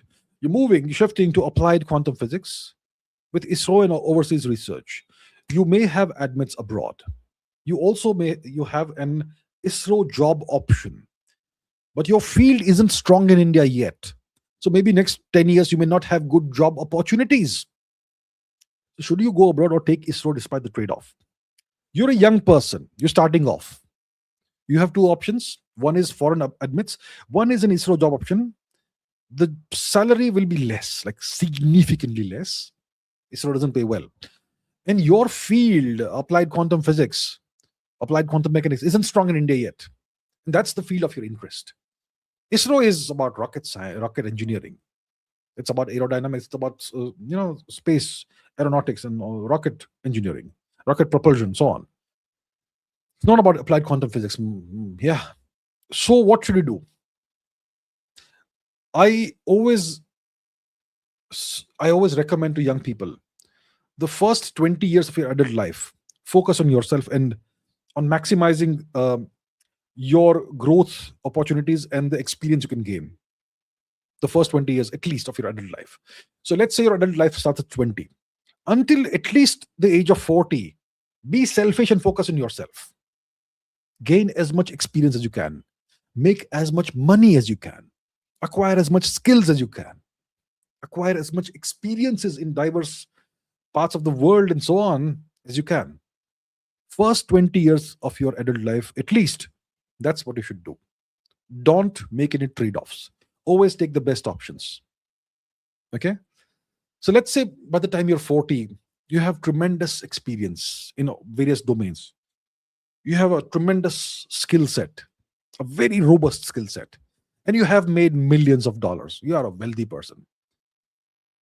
How about you then think of, let's say, you come back to India and contribute in some way. Yeah. So I would say take the best option that's available to you from a selfish perspective. Right? That's what I would say. Achinti Anand says, what if we were united during the 8th century and had reconquered Persia after the Arabic invasion? Well, then things would have been different, I suppose. Yeah. See, we would not have reconquered Persia. We would have liberated Persia after the Arabic invasion, in that case.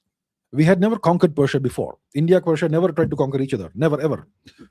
So what if we were united in the 8th century? Maybe the Gupta Empire, let's say hypothetically, was still the most powerful empire. It was still united. And we decided that we will kick the Arabs out of Persia and liberate Persia. In that case, the world would be very different today. Very, very, very, very, very, very different. That's the answer. Chanakya 77 says Hindu population dropped to 75% and projected to be less than 50% in the next 50 years. How to save our future Hindus from horrible fate by hands of Islam? Islam. Look, I don't discuss Hindu-Muslim matters. I don't. So I'll not take this up. I'm very sorry. I do not, as a matter of policy, discuss Hindu-Muslim issues. There are plenty of channels that do that. I will discuss history, geopolitics, and science. I will not go into this matter. So I am very sorry that you have asked me this question and you paid for it, but I will not be able to take this question. I apologize, sir. Shashank says, why does your map show Kashmir intact, not mine? Why does, okay, you mean the map that I put on the screen? Why does this map show Kashmir intact?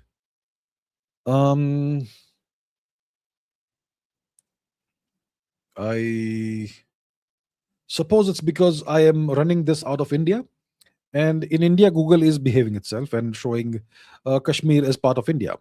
But if you change the IP address to that of a non-Indian country, you're going to have a different version of Kashmir shown from Google itself. Yeah, so I suppose that's the answer.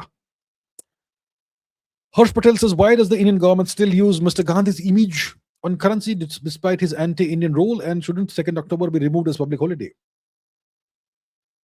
Well, the Indian government still uses Mr. Gandhi's image on Indian currency because the Indian government still regards Mr. Gandhi as the father of the nation, the great Mahatma who liberated India from British occupation through entirely non-violent means. The government of India still regards Mr. Gandhi as a great hero, as a savior, right? And that's why you have statues of Mr. Gandhi. You have, the honoring of Mr. Gandhi on the 2nd of October every year without fail, and so on. So that's why we have the situation. Okay. Dorji says, small thank you. I love your channel and content. Thank you so much, Dorji Ji. Thank you so much. I really appreciate your support and your wishes, your support and your positive wishes. Thank you so much. Thank you so much very much. Thank you very much indeed. Abhirup Sarkar says, current large language models don't perform well on queries regarding non-public research data. Do you think future stages of AI, maybe ASI, will overcome this gap? Okay, current LLMs don't perform well on queries regarding non-public research data. Well, I would not know about this. I've never tried that thing. Interesting. See, I suppose large language models are trained on public data. If some data sets, research data sets, have not been made available to the public, if they are confidential, then LLMs will not be trained on those. At least LLMs that will be made accessible to the public will never be trained on those data sets. And LLMs that will be trained on these confidential data sets will be made available to the government and to the military. Okay? And in the future, if you have a stage of AI, which is an ASI, even AGI stage, but it's not been trained on those data sets, then maybe it will disregard such research because it will not be aware of it.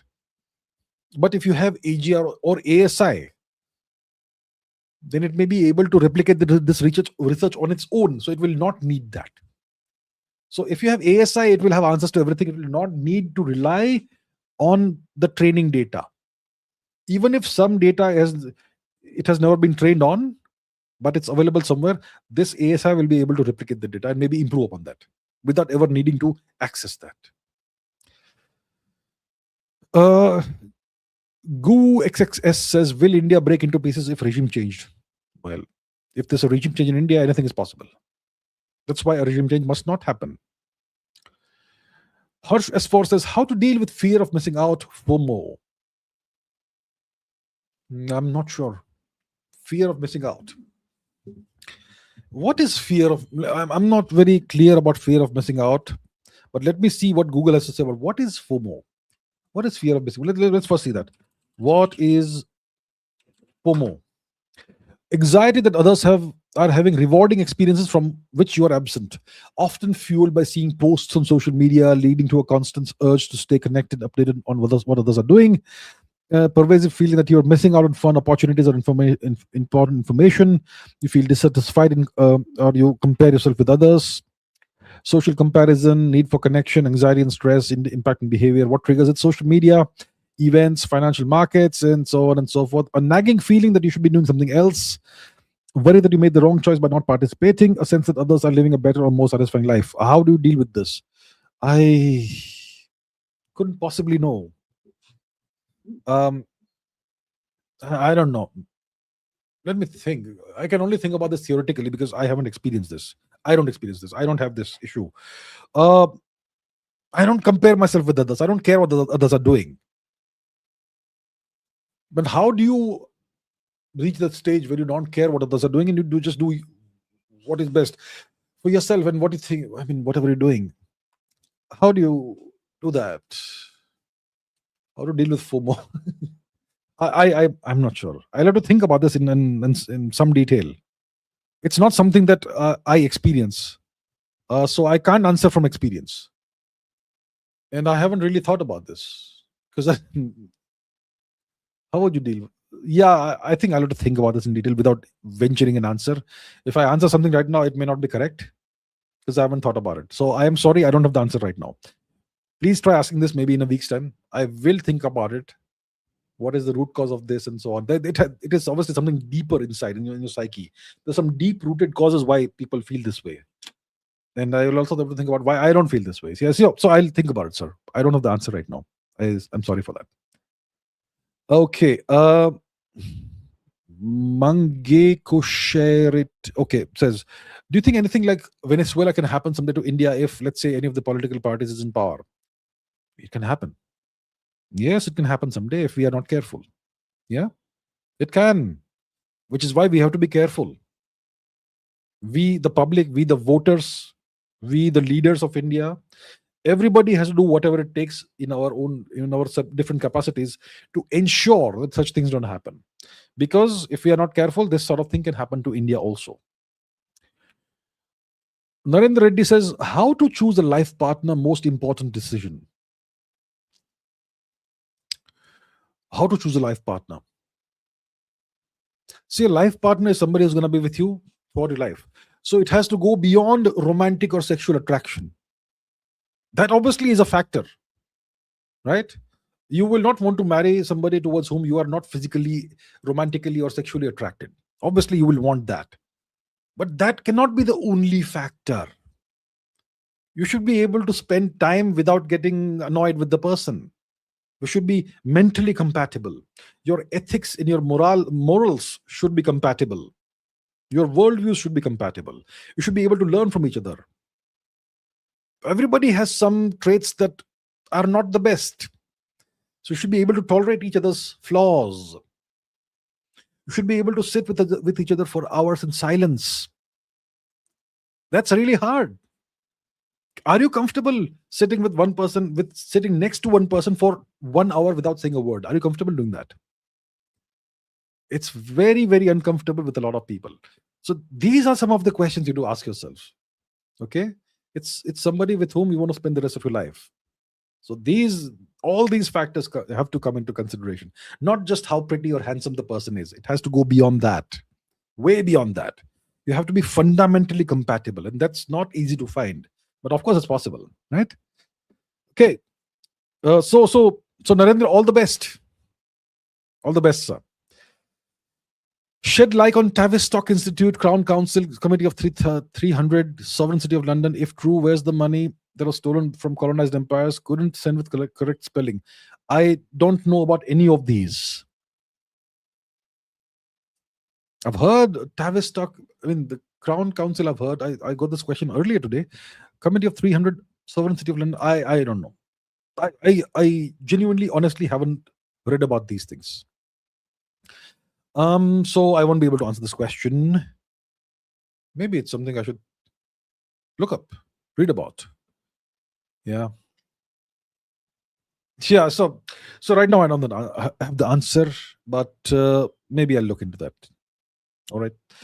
The richest Pakistani says untouchability, sati, child marriage in Hinduism. Is it true? Look, sati, it happened sometimes. Very rare thing. It happened. Untouchability in some parts of India at certain points in time, there was some of that in the past 1,000 years. Before that, I can't think of any widespread practice like that. Today, do you have untouchability in India? I mean, go to any city in India, go to a restaurant. Does anybody care who's the waiter, who's the server, who's the cook? Go to a train station, go to uh, a train, go to public transport in India. Does anyone care what is the caste of the person next to them? So no one cares today. Historically, it may have happened here and there, but it's been blown out of proportion. When a society comes under foreign occupation for 1,000 years, all kinds of defects creep into society because of the leadership which is oppressing the society, because society can't function the way it has evolved naturally to function. Child marriage, well, you had child marriage all across the world, but yeah, Hinduism is evil. So look, we've had every society has peculiarities, but we do not okay, that's I'll not give examples. What's the point? I'd rather not. Dheeraj Kamath says, rather, I would say that physics probably proves that consciousness is non-physical. Free will must have a source which is non-physical. Physics doesn't prove that consciousness is not non-physical. Physics doesn't have a definition of consciousness. Okay? The issue is physics does not have a definition of consciousness.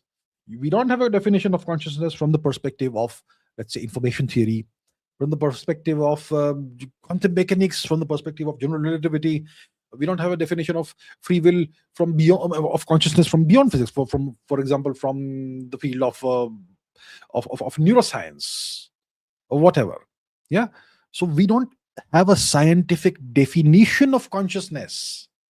That is the issue. If you can't define something, how can you prove it's physical or non-physical when you can't even define it? If you want to talk about something in physics, you have to first define what it is. Only then you can prove or disprove something. In physics, we can't even define consciousness. That is the first issue. So if you can't define it, it's not actually something you can even talk about. That is the issue. That is the issue. We all know, all of us know, trivially, that consciousness exists. And yet it's not so trivial because we can't define it. That's the issue. That is the most perplexing issue.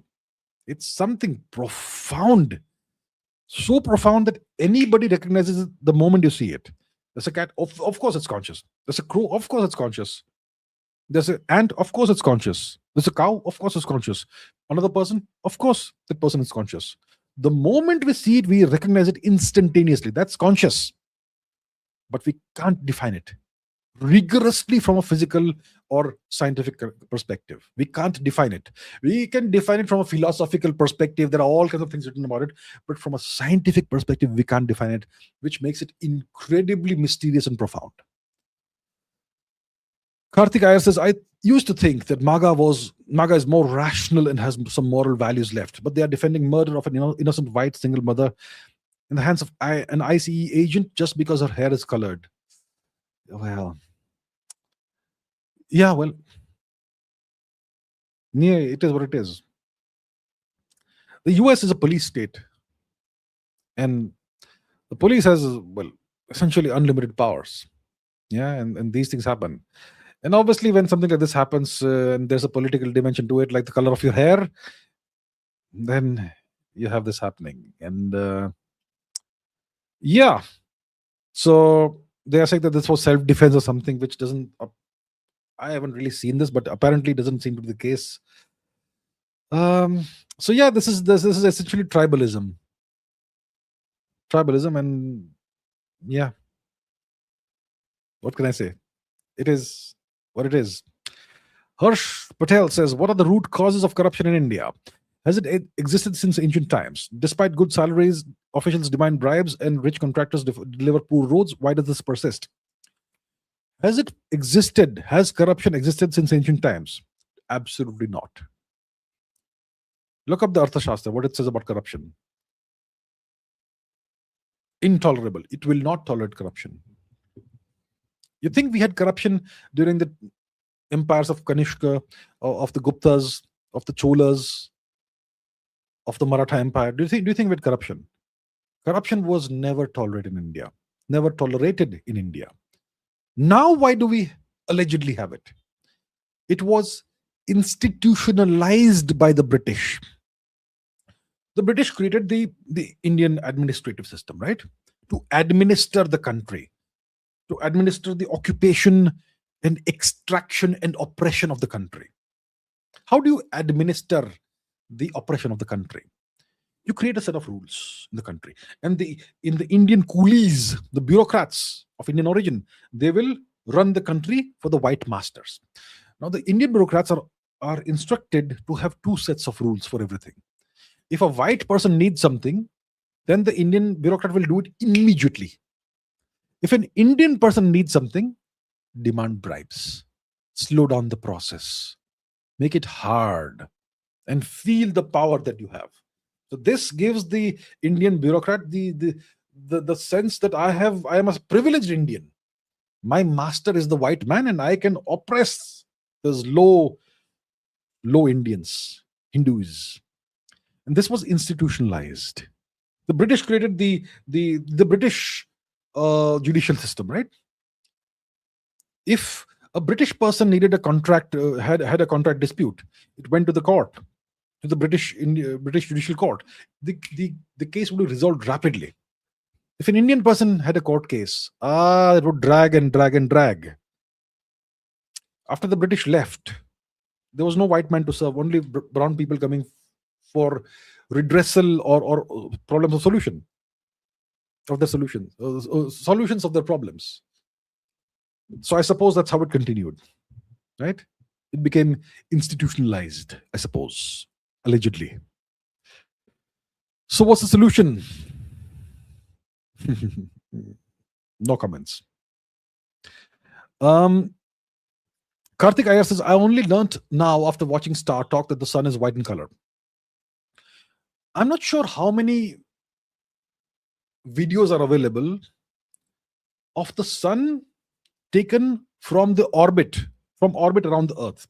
Maybe an astronaut is in orbit around the Earth on the ISS, the International Space Station, and they record their spacewalks and whatnot, right?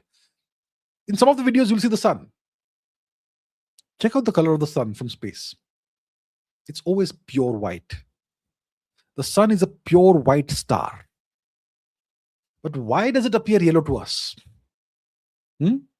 Why does the sky appear blue? It's because of Rayleigh scattering. It's because of an effect that, we know that the sun, the white light is made up of, the different colors altogether, right? Vibgyor, Roig, whatever. So the atmosphere of the Earth, it absorbs some wavelengths and scatters some wavelengths, depending on the angle at which the sun comes, the sun's light comes into the atmosphere. So most of the time, yellow. No, the sky scatters blue and so water also looks blue and the sky also looks blue, right? But in the evening and early morning, the sky looks red because of the amount of atmosphere that the sun's rays come through, the sun's light comes through. So it's because of the different angles at which and the thickness of the atmosphere through which the light is scattered. And the atmosphere does contain dust grains and whatnot, right? So because of this, you have the sun appearing usually yellow in color, the sunlight appearing yellow in color, and in the evenings and mornings appearing red or deep orange in color. But the sun actually is a white star, and you can see this in videos taken from orbit. It's pure white. Financial advisor for you says, how is Portuguese conversion different from what we have going on now in the Northeast? Is it any different at all? Should we affiliate ourselves with Hindu organizations as mandatory to prevent conversions? See, Portuguese conversion was pretty brutal. The Portuguese converted by force. They destroyed Hindu temples and built churches on top of them. They imposed laws that made it almost impossible to remain Hindu. And they burned Hindus alive and did all kinds of horrific atrocities. What's happening in the Northeast is coercion. It's a different kind of coercion. They use different methods. They can't use the Inquisition today, right? So they have used other methods. See, they have targeted people who live in isolated regions, who live in hills, tribal people, and so on, who don't have the depth of culture and civilization that people who don't live in isolated groups generally have. So that's why the missionaries always target tribals and forest dwellers and hill dwellers first. And when it comes to the far east of India, uh, you know, Nagaland and so on, and Mizoram and so on, these people, they have been dwelling in hills and all for a very long time, and the missionaries find them easier to convert.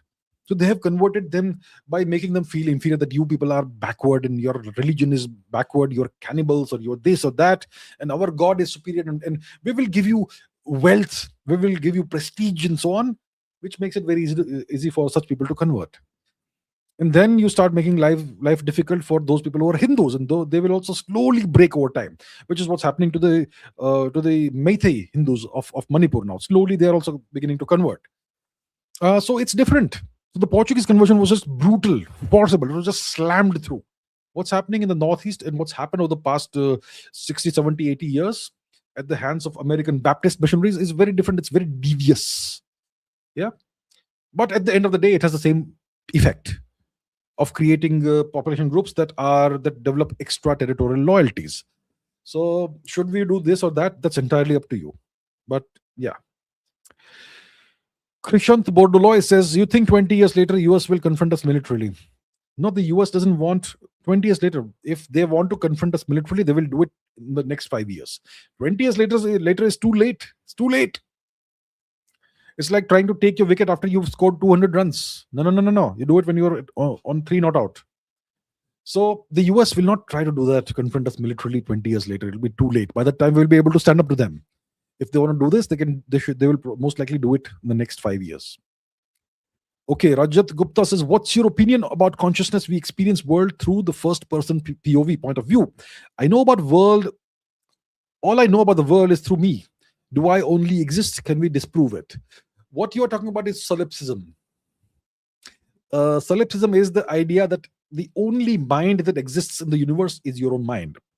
Whatever you experience through your sense organs, transmitting electrical messages, impulses to your brain. Okay? So your brain doesn't experience things directly. Your mind doesn't experience things directly. It experiences things indirectly through your sense organs and the electrical messages those sense organs send to your brain. What if your sense organs are hallucinating this information? And what if the entire universe that you are experiencing is just an illusion created by your own brain? What if you are the only entity, conscious entity in existence? Well, that's kind of the solipsistic line of thinking. So yeah, everything you know about the world is through me. Do you only exist? Well, that's a philosophical question. Can we disprove it? We can't disprove it. See, philosophy is logical. So what's my opinion about consciousness? What is my opinion about consciousness? Well, it does exist. Consciousness obviously exists. What's the source of consciousness? I'm not quite sure. I may have some idea. I may have a hunch. I may have some intuition about it. But that intuition is obviously non-scientific because we don't have a definition of consciousness. Maybe it's likely that there is a consciousness field across the universe. Maybe it's a maybe. This is a philosophical thought. This is philosophical musing. It's not scientific musing. Science is a subset of philosophy. I am thinking philosophically here. I'm not thinking in terms of science, because consciousness, the discussion around consciousness is not within the realm of science. It's within the realm of philosophy. So maybe what if there's a consciousness field that permeates the universe, just like we have 17 different fields for each of the subatomic particles, fundamental particles of the Standard Model. What if we have a consciousness field? Maybe what if it's something that our current science can't detect or can't even define? Yeah, and maybe some some configurations of matter. Maybe they focus the consciousness into something that actually that that that you know that occurs locally in one location. Just like excitations in the field are particles, in various fields are particles in quantum field theory. Maybe that could be one theory that we can think about, but we don't have an answer about consciousness as such. Okay. Ansh Divu says, Sar, your geostrategy shows were amazing. Have you considered reviving it on Indian news channels rather than YouTube or going to Rumble? I haven't considered that. Indian news channels. Well, if you go on an Indian news channel, you have to abide by the rules and the constraints that they face because of their funding and whatnot. I'm not sure what's the point of doing it on some news channel. Will they even want me? Because I will have to abide by their editorial lines and all that, which I'm not sure I want to. Rumble. I'm not sure if anybody will even watch Rumble. I'm not sure if Indians know about Rumble. I may have like 3 people watching me if I do it there. We'll see about that. Maybe I can restart it eventually. Maybe we'll see. I'll think about it. But thank you very much for your feedback. Indeed. Thank you. Harsh Patel says, why does India still store about 290 tons of gold of its gold reserves overseas, even under the current pro-India government? I think we stored a tremendous amount of gold in the Bank of London and so on. During the time when we had this financial issue and we opened up our economy in the early 90s, right? And the storage of gold in these Bank of London and whatnot is a legacy issue. And the current pro-India government has been repatriating the gold steadily back from the Bank of London or Bank of England or whatever it is, slowly, steadily over time. So earlier it was much more. Now it's only 290 tons of whatever. And I'm pretty sure we will repatriate that also back steadily over the next, let's say, weeks, months, or whatever. I agree with you. It should be done. It should entirely be repatriated to India. Why do we need to have even 1 gram of gold in a foreign bank? So I agree with you. And that's what should be done. And I'm sure it will be done soon. Soldier Boy says, please tell us more about vassalization probability. Whose? Pakistan's? Iran's? India's? Which? India. I think the probability is low, but not zero. Maybe, I don't know, next 5 years is the make or break time. What's the probability of vassalization? I would say 25% or something. Yeah.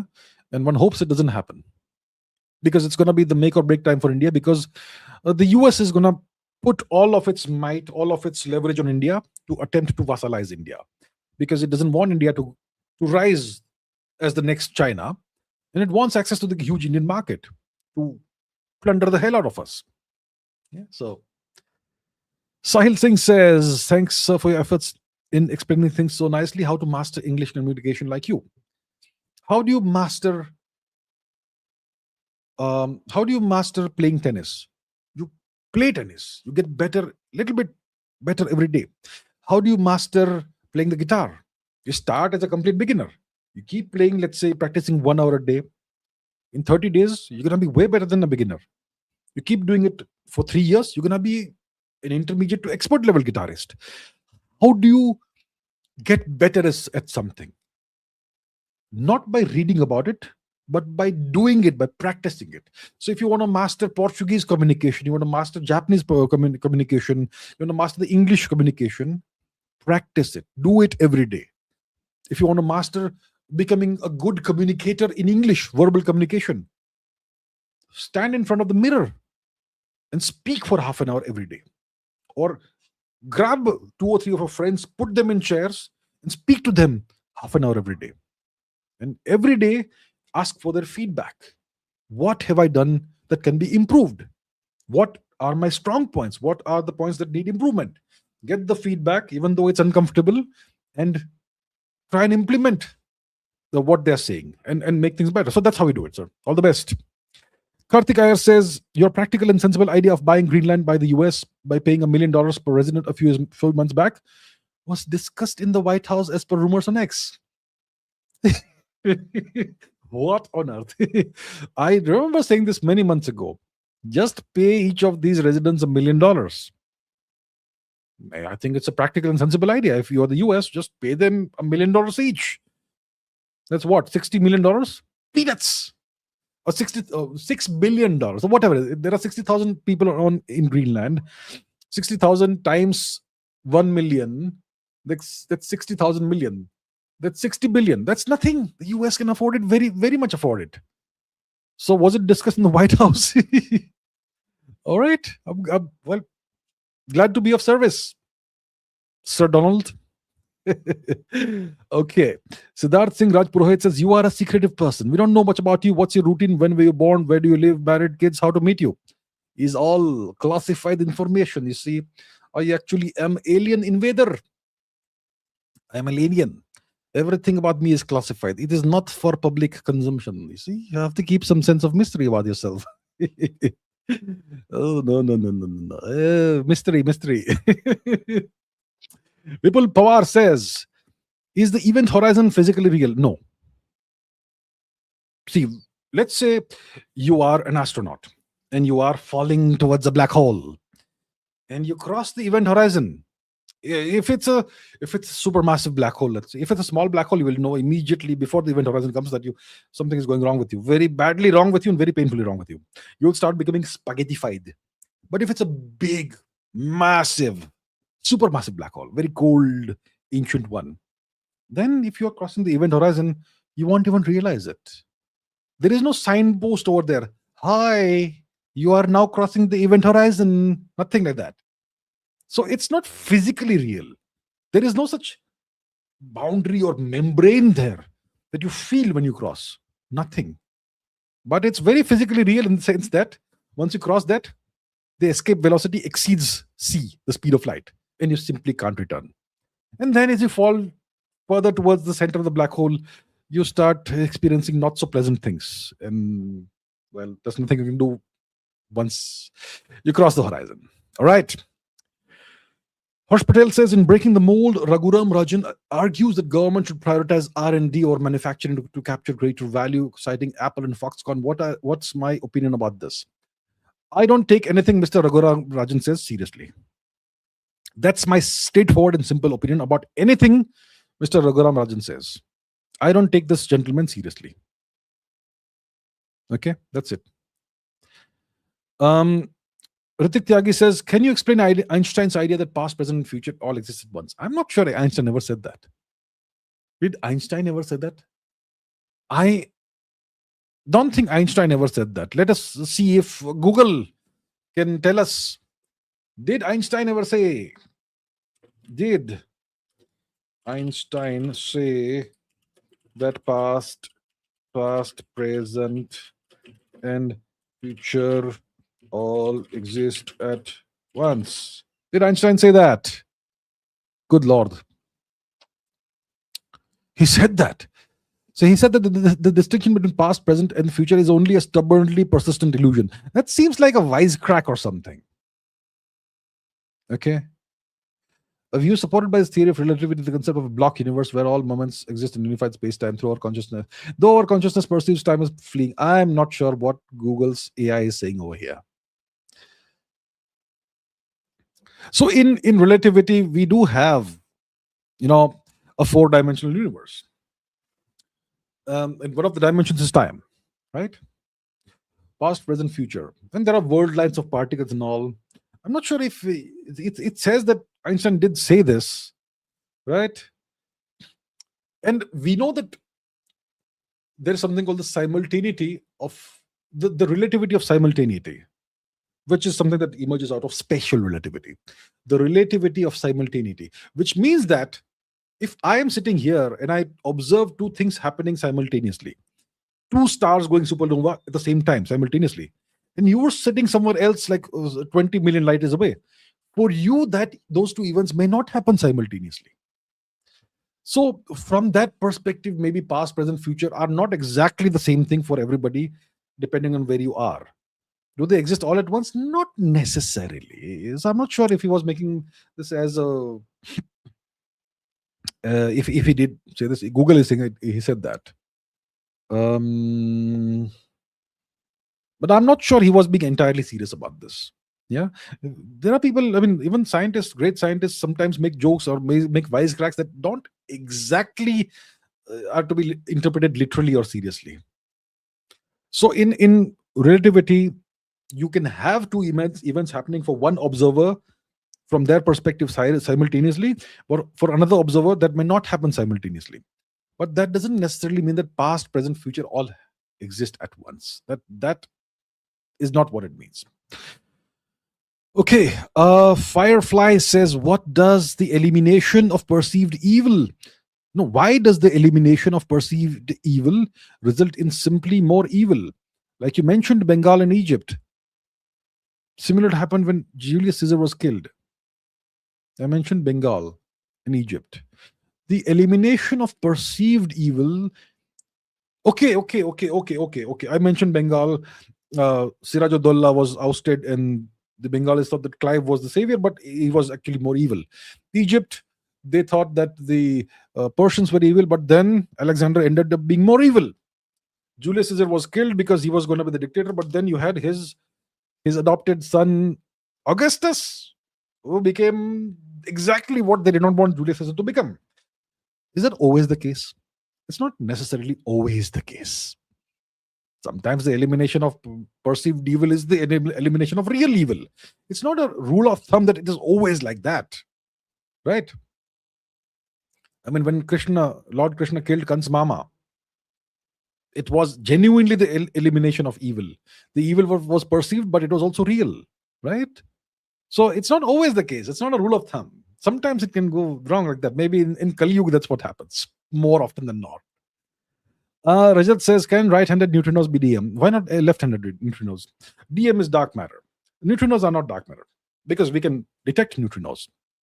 Neutrinos are not dark matter. Yeah, dark matter is something that can't be detected except for through its gravitational interaction. But there are some theories of dark matter having a weak component, part of the weak sector.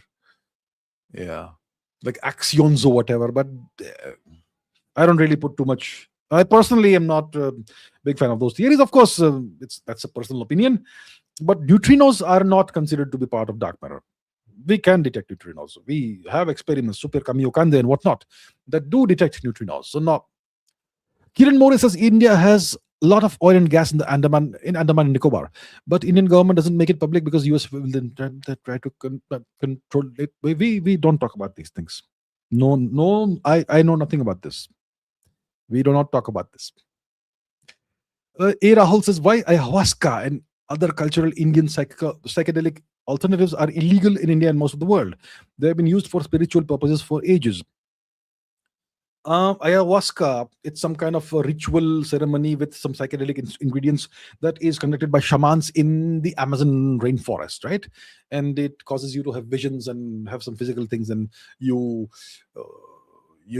experience things that obviously exist only in your inner universe. And obviously, it's a very strong psychedelic experience, and so on. And is it illegal in most of the world? I'm not sure whether it's legal or not in what part of the world. I suppose in India, everything is illegal because India simply blindly copies the West. If it is illegal in the West must be right. They are white people. They do things right. So we will simply copy them. Simply copy them. That's what we do in India. So if the West bans marijuana, weed, we in India should ban it. West is doing it. It should be bad. We have this tradition for thousands of years that people consumed marijuana on specific days or nights like Shivratri and so on. But no, we have to ban it.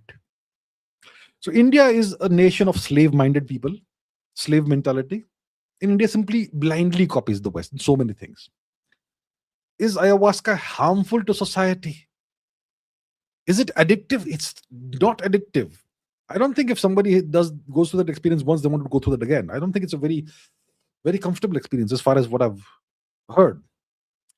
So I don't know. I don't know why India does. A lot of what India does has no logic behind it. It's just slave mentality. Krishnant Bordoloy says ruling party is asking Hindus to have 4 kids. No thoughts. No thoughts. Sorry, sir. No thoughts. I don't even know if it's true or not, but no thoughts. A. Rahul says, was analyzing present society through game theory. Who's the real designer of the status game, or who gains most out of it? Possible hidden players.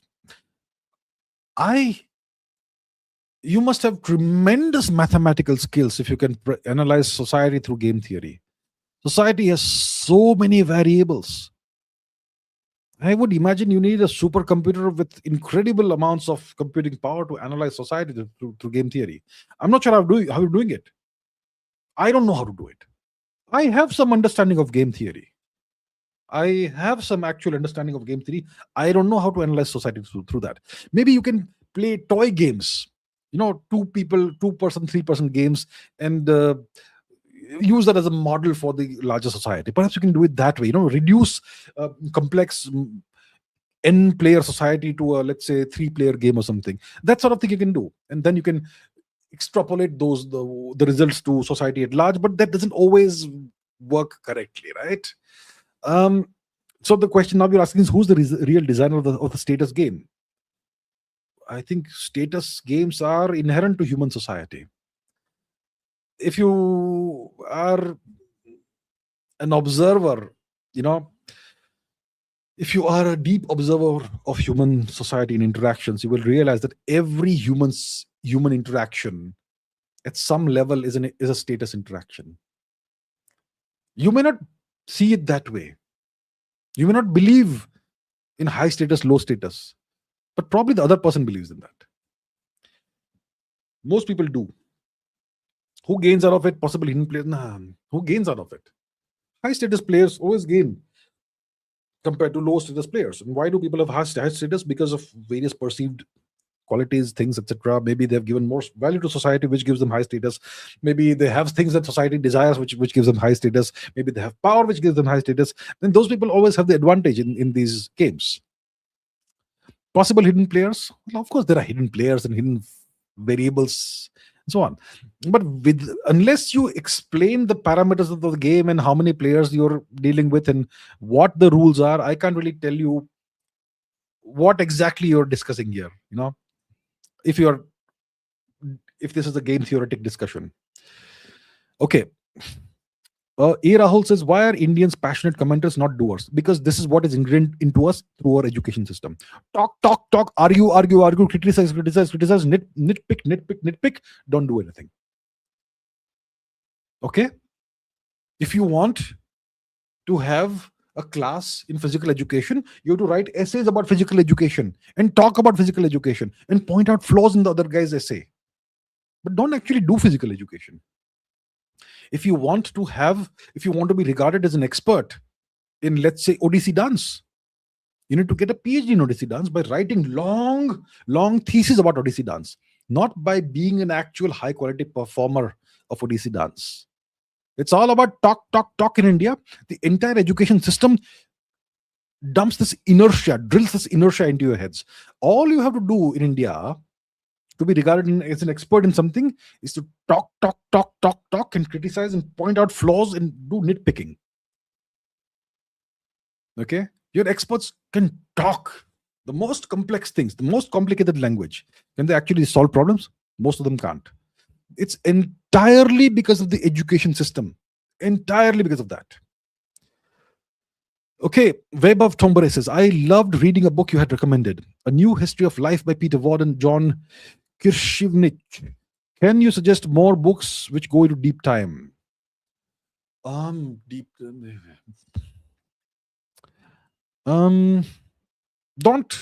recall any of those right now. Yeah.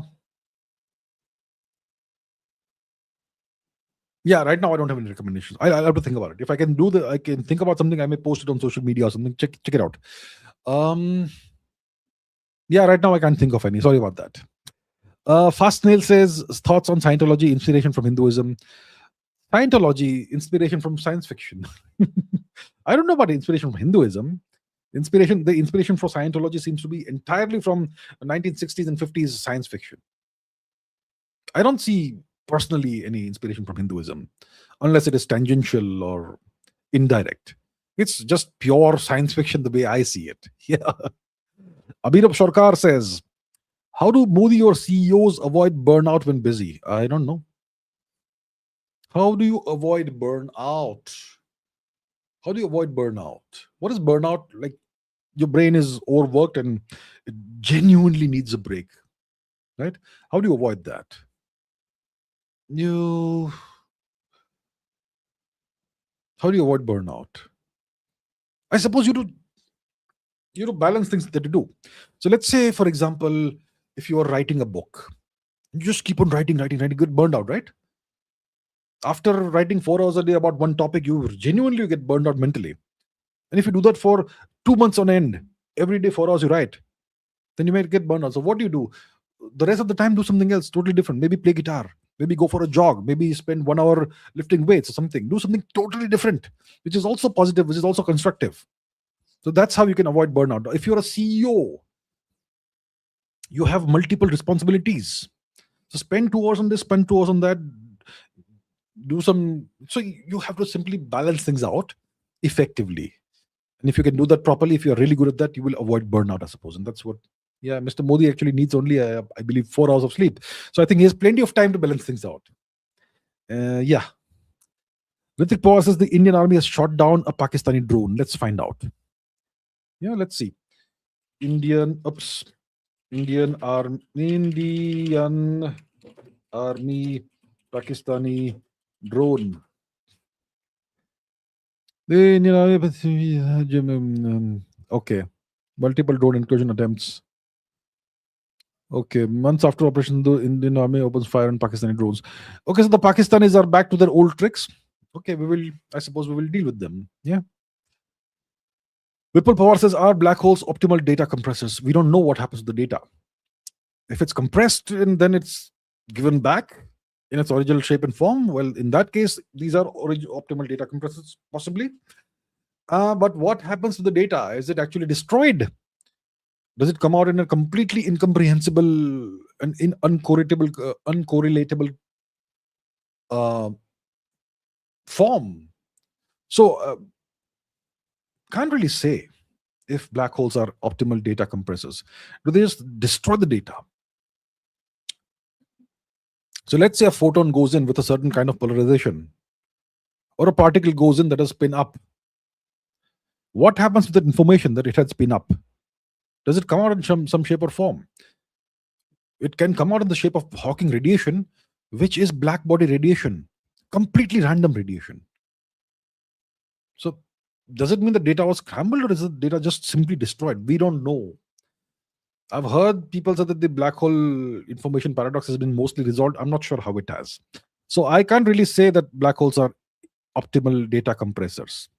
If we can resolve the black hole information paradox satisfactorily, and explain in what shape or form the data is scrambled and then thrown out again in a way that's retrievable, then we could potentially say that the black holes are really optimal data compressors. But I am not sure we are at that stage right now. So at this stage in time, no. Reddy Overs Reddy says, can you please do at least one geopolitical episode per week? Well, if everyone wants that, I'll be happy to do it. So I'm doing one geopolitical episode, which is also half geopolitics, half history, which is what I did on Friday, which I generally do on Saturdays. I can do it. I'm happy to do it if everybody wants that. Yeah. So let me know in the comments below, or in the super chat. I mean, in the regular chat, if that's what you want. If you want, I'm happy to oblige. I am at your service. I'm at your disposal. Absolutely. Okay, Brahmaputra Moskwa says, Brahmos, is there a possibility of ousting the Americans of Diego Garcia and diminishing all? No. Can't even dream of it right now. Can't even dream of it as of right now. Right now, don't even dream of it. Don't even think of it. Keep quiet. Do your thing. India needs to quietly increase its strength, economic and military power and hard power. Right now, don't even think of challenging the Americans in any shape or form. Absolutely not. No possibility. Okay. A. Rahul says, I realized many of my passions were manufactured by PR and money to look cool. Yeah, that happens to a lot of people. Everybody, in some shape or form, is falls prey to this sort of thing. So who shapes these trends, and why do we become labor or fake? Why do we become labor or for fake prestige? Who shapes these trends? The corporations and governments shape these trends. The West is purely capitalistic. The West means it's run by the US. The US corporations want to maximize shareholder value, want to maximize profits. They shape these trends. They sometimes seed the trends 20, 30 years in advance. Right? And they make these things cool. and they target the youngsters who still aren't experienced enough to recognize this for what it is, right? And they then end up being the labor for fake prestige. The younger you are, the more susceptible you are to these things. We have all been through that. So these trends are shaped, they're seeded by the big billion-trillion-dollar corporations. That's who does that. Fast Snail says Professor Sachs in an interview with Arnab said things you say 100%. Good job, Professor Sachs. What can I say? Okay. All right. Okay. Rajat says, I said right-handed neutrinos, not left. I thought you said left. Okay, you said right? Okay. Please Google. Right-handed neutrinos, right-handed neutrino dark matter. How is it dark matter? Let's see. Okay, Wai Cheng. What does he say on archive? The seesaw mechanism with 3 right-handed neutrinos has one as a well-motivated dark matter candidate if stable, and the other 2 can explain baryon asymmetry by the thermal process. Let me just scenario. We explore the possibility of introducing additional particles to make the right-handed neutrino dark matter in thermal equilibrium and freeze through of the Fermi, etc. View PDF. Let me see the introduction. The heavy right-handed Majorana neutrinos are widely considered a key ingredient beyond the standard model of physics. They explain not only the observed tiny neutrino masses by the seesaw. Okay. I will not go through the process of reading everything. Heavy sterile neutrinos that don't interact with the weak force like normal neutrinos. Oh, the heavy sterile neutrinos could be the elusive dark matter. Okay. Okay, it's an idea. Okay, we'll see. I don't consider neutrinos to be a serious dark matter candidate. I think we are clutching at straws right now at this point in time. Things are not working out. We aren't able to make breakthroughs, so we are now clutching at straws and saying sterile neutrinos and so on and so forth, dark matter. Okay. All right. A. Rahul says, why are religions trying to portray themselves as scientific? Why do religions have to try and portray themselves as scientific? Cultural traditions don't need science's validation, but people are afraid. I think it is only some religions that are. I think there are multiple religions that are trying to portray themselves as scientific. Look, religion and science are different things. I would say religions should try to portray themselves, if they can, that they are philosophical, not scientific. Science and religion don't mix. But religion can be philosophical. If it takes some amount of intellect to understand that good religions are philosophical, but not scientific. What's the difference? If a religion is philosophical, it's a great religion. Philosophy has logic. Philosophy is logically sound. Okay? Religion, if it is philosophical, it is logically sound. It is logically self-contained. It doesn't break its own logic. But non-philosophical religions are just about, they believe in this, have faith, there is no further explanation. Right? Philosophy has logic, it has rules. And those rules have to be self-contained, self-sufficient. And science is a subset of philosophy. So religions, if they can, should prove that they are philosophical in nature. They don't have to prove that they are scientific. But the overwhelming majority of people don't understand the difference between science, philosophy, and religion. And religion can be philosophical, it doesn't have to be scientific. Brahmaputra Moscow says, ousting of DG ousting somebody of Diego Garcia in the Indian Ocean, how and when? Are you saying ousting the US of Diego Garcia in the Indian Ocean, how and when? Not anytime soon. Not anytime near soon. No. Not possible today. Not possible anytime soon. So let's not discuss that. It's not possible. They're too powerful. Okay, next question. Krishnant Borduloy says, Masood Azhar said he will attack India. Thoughts? Haha.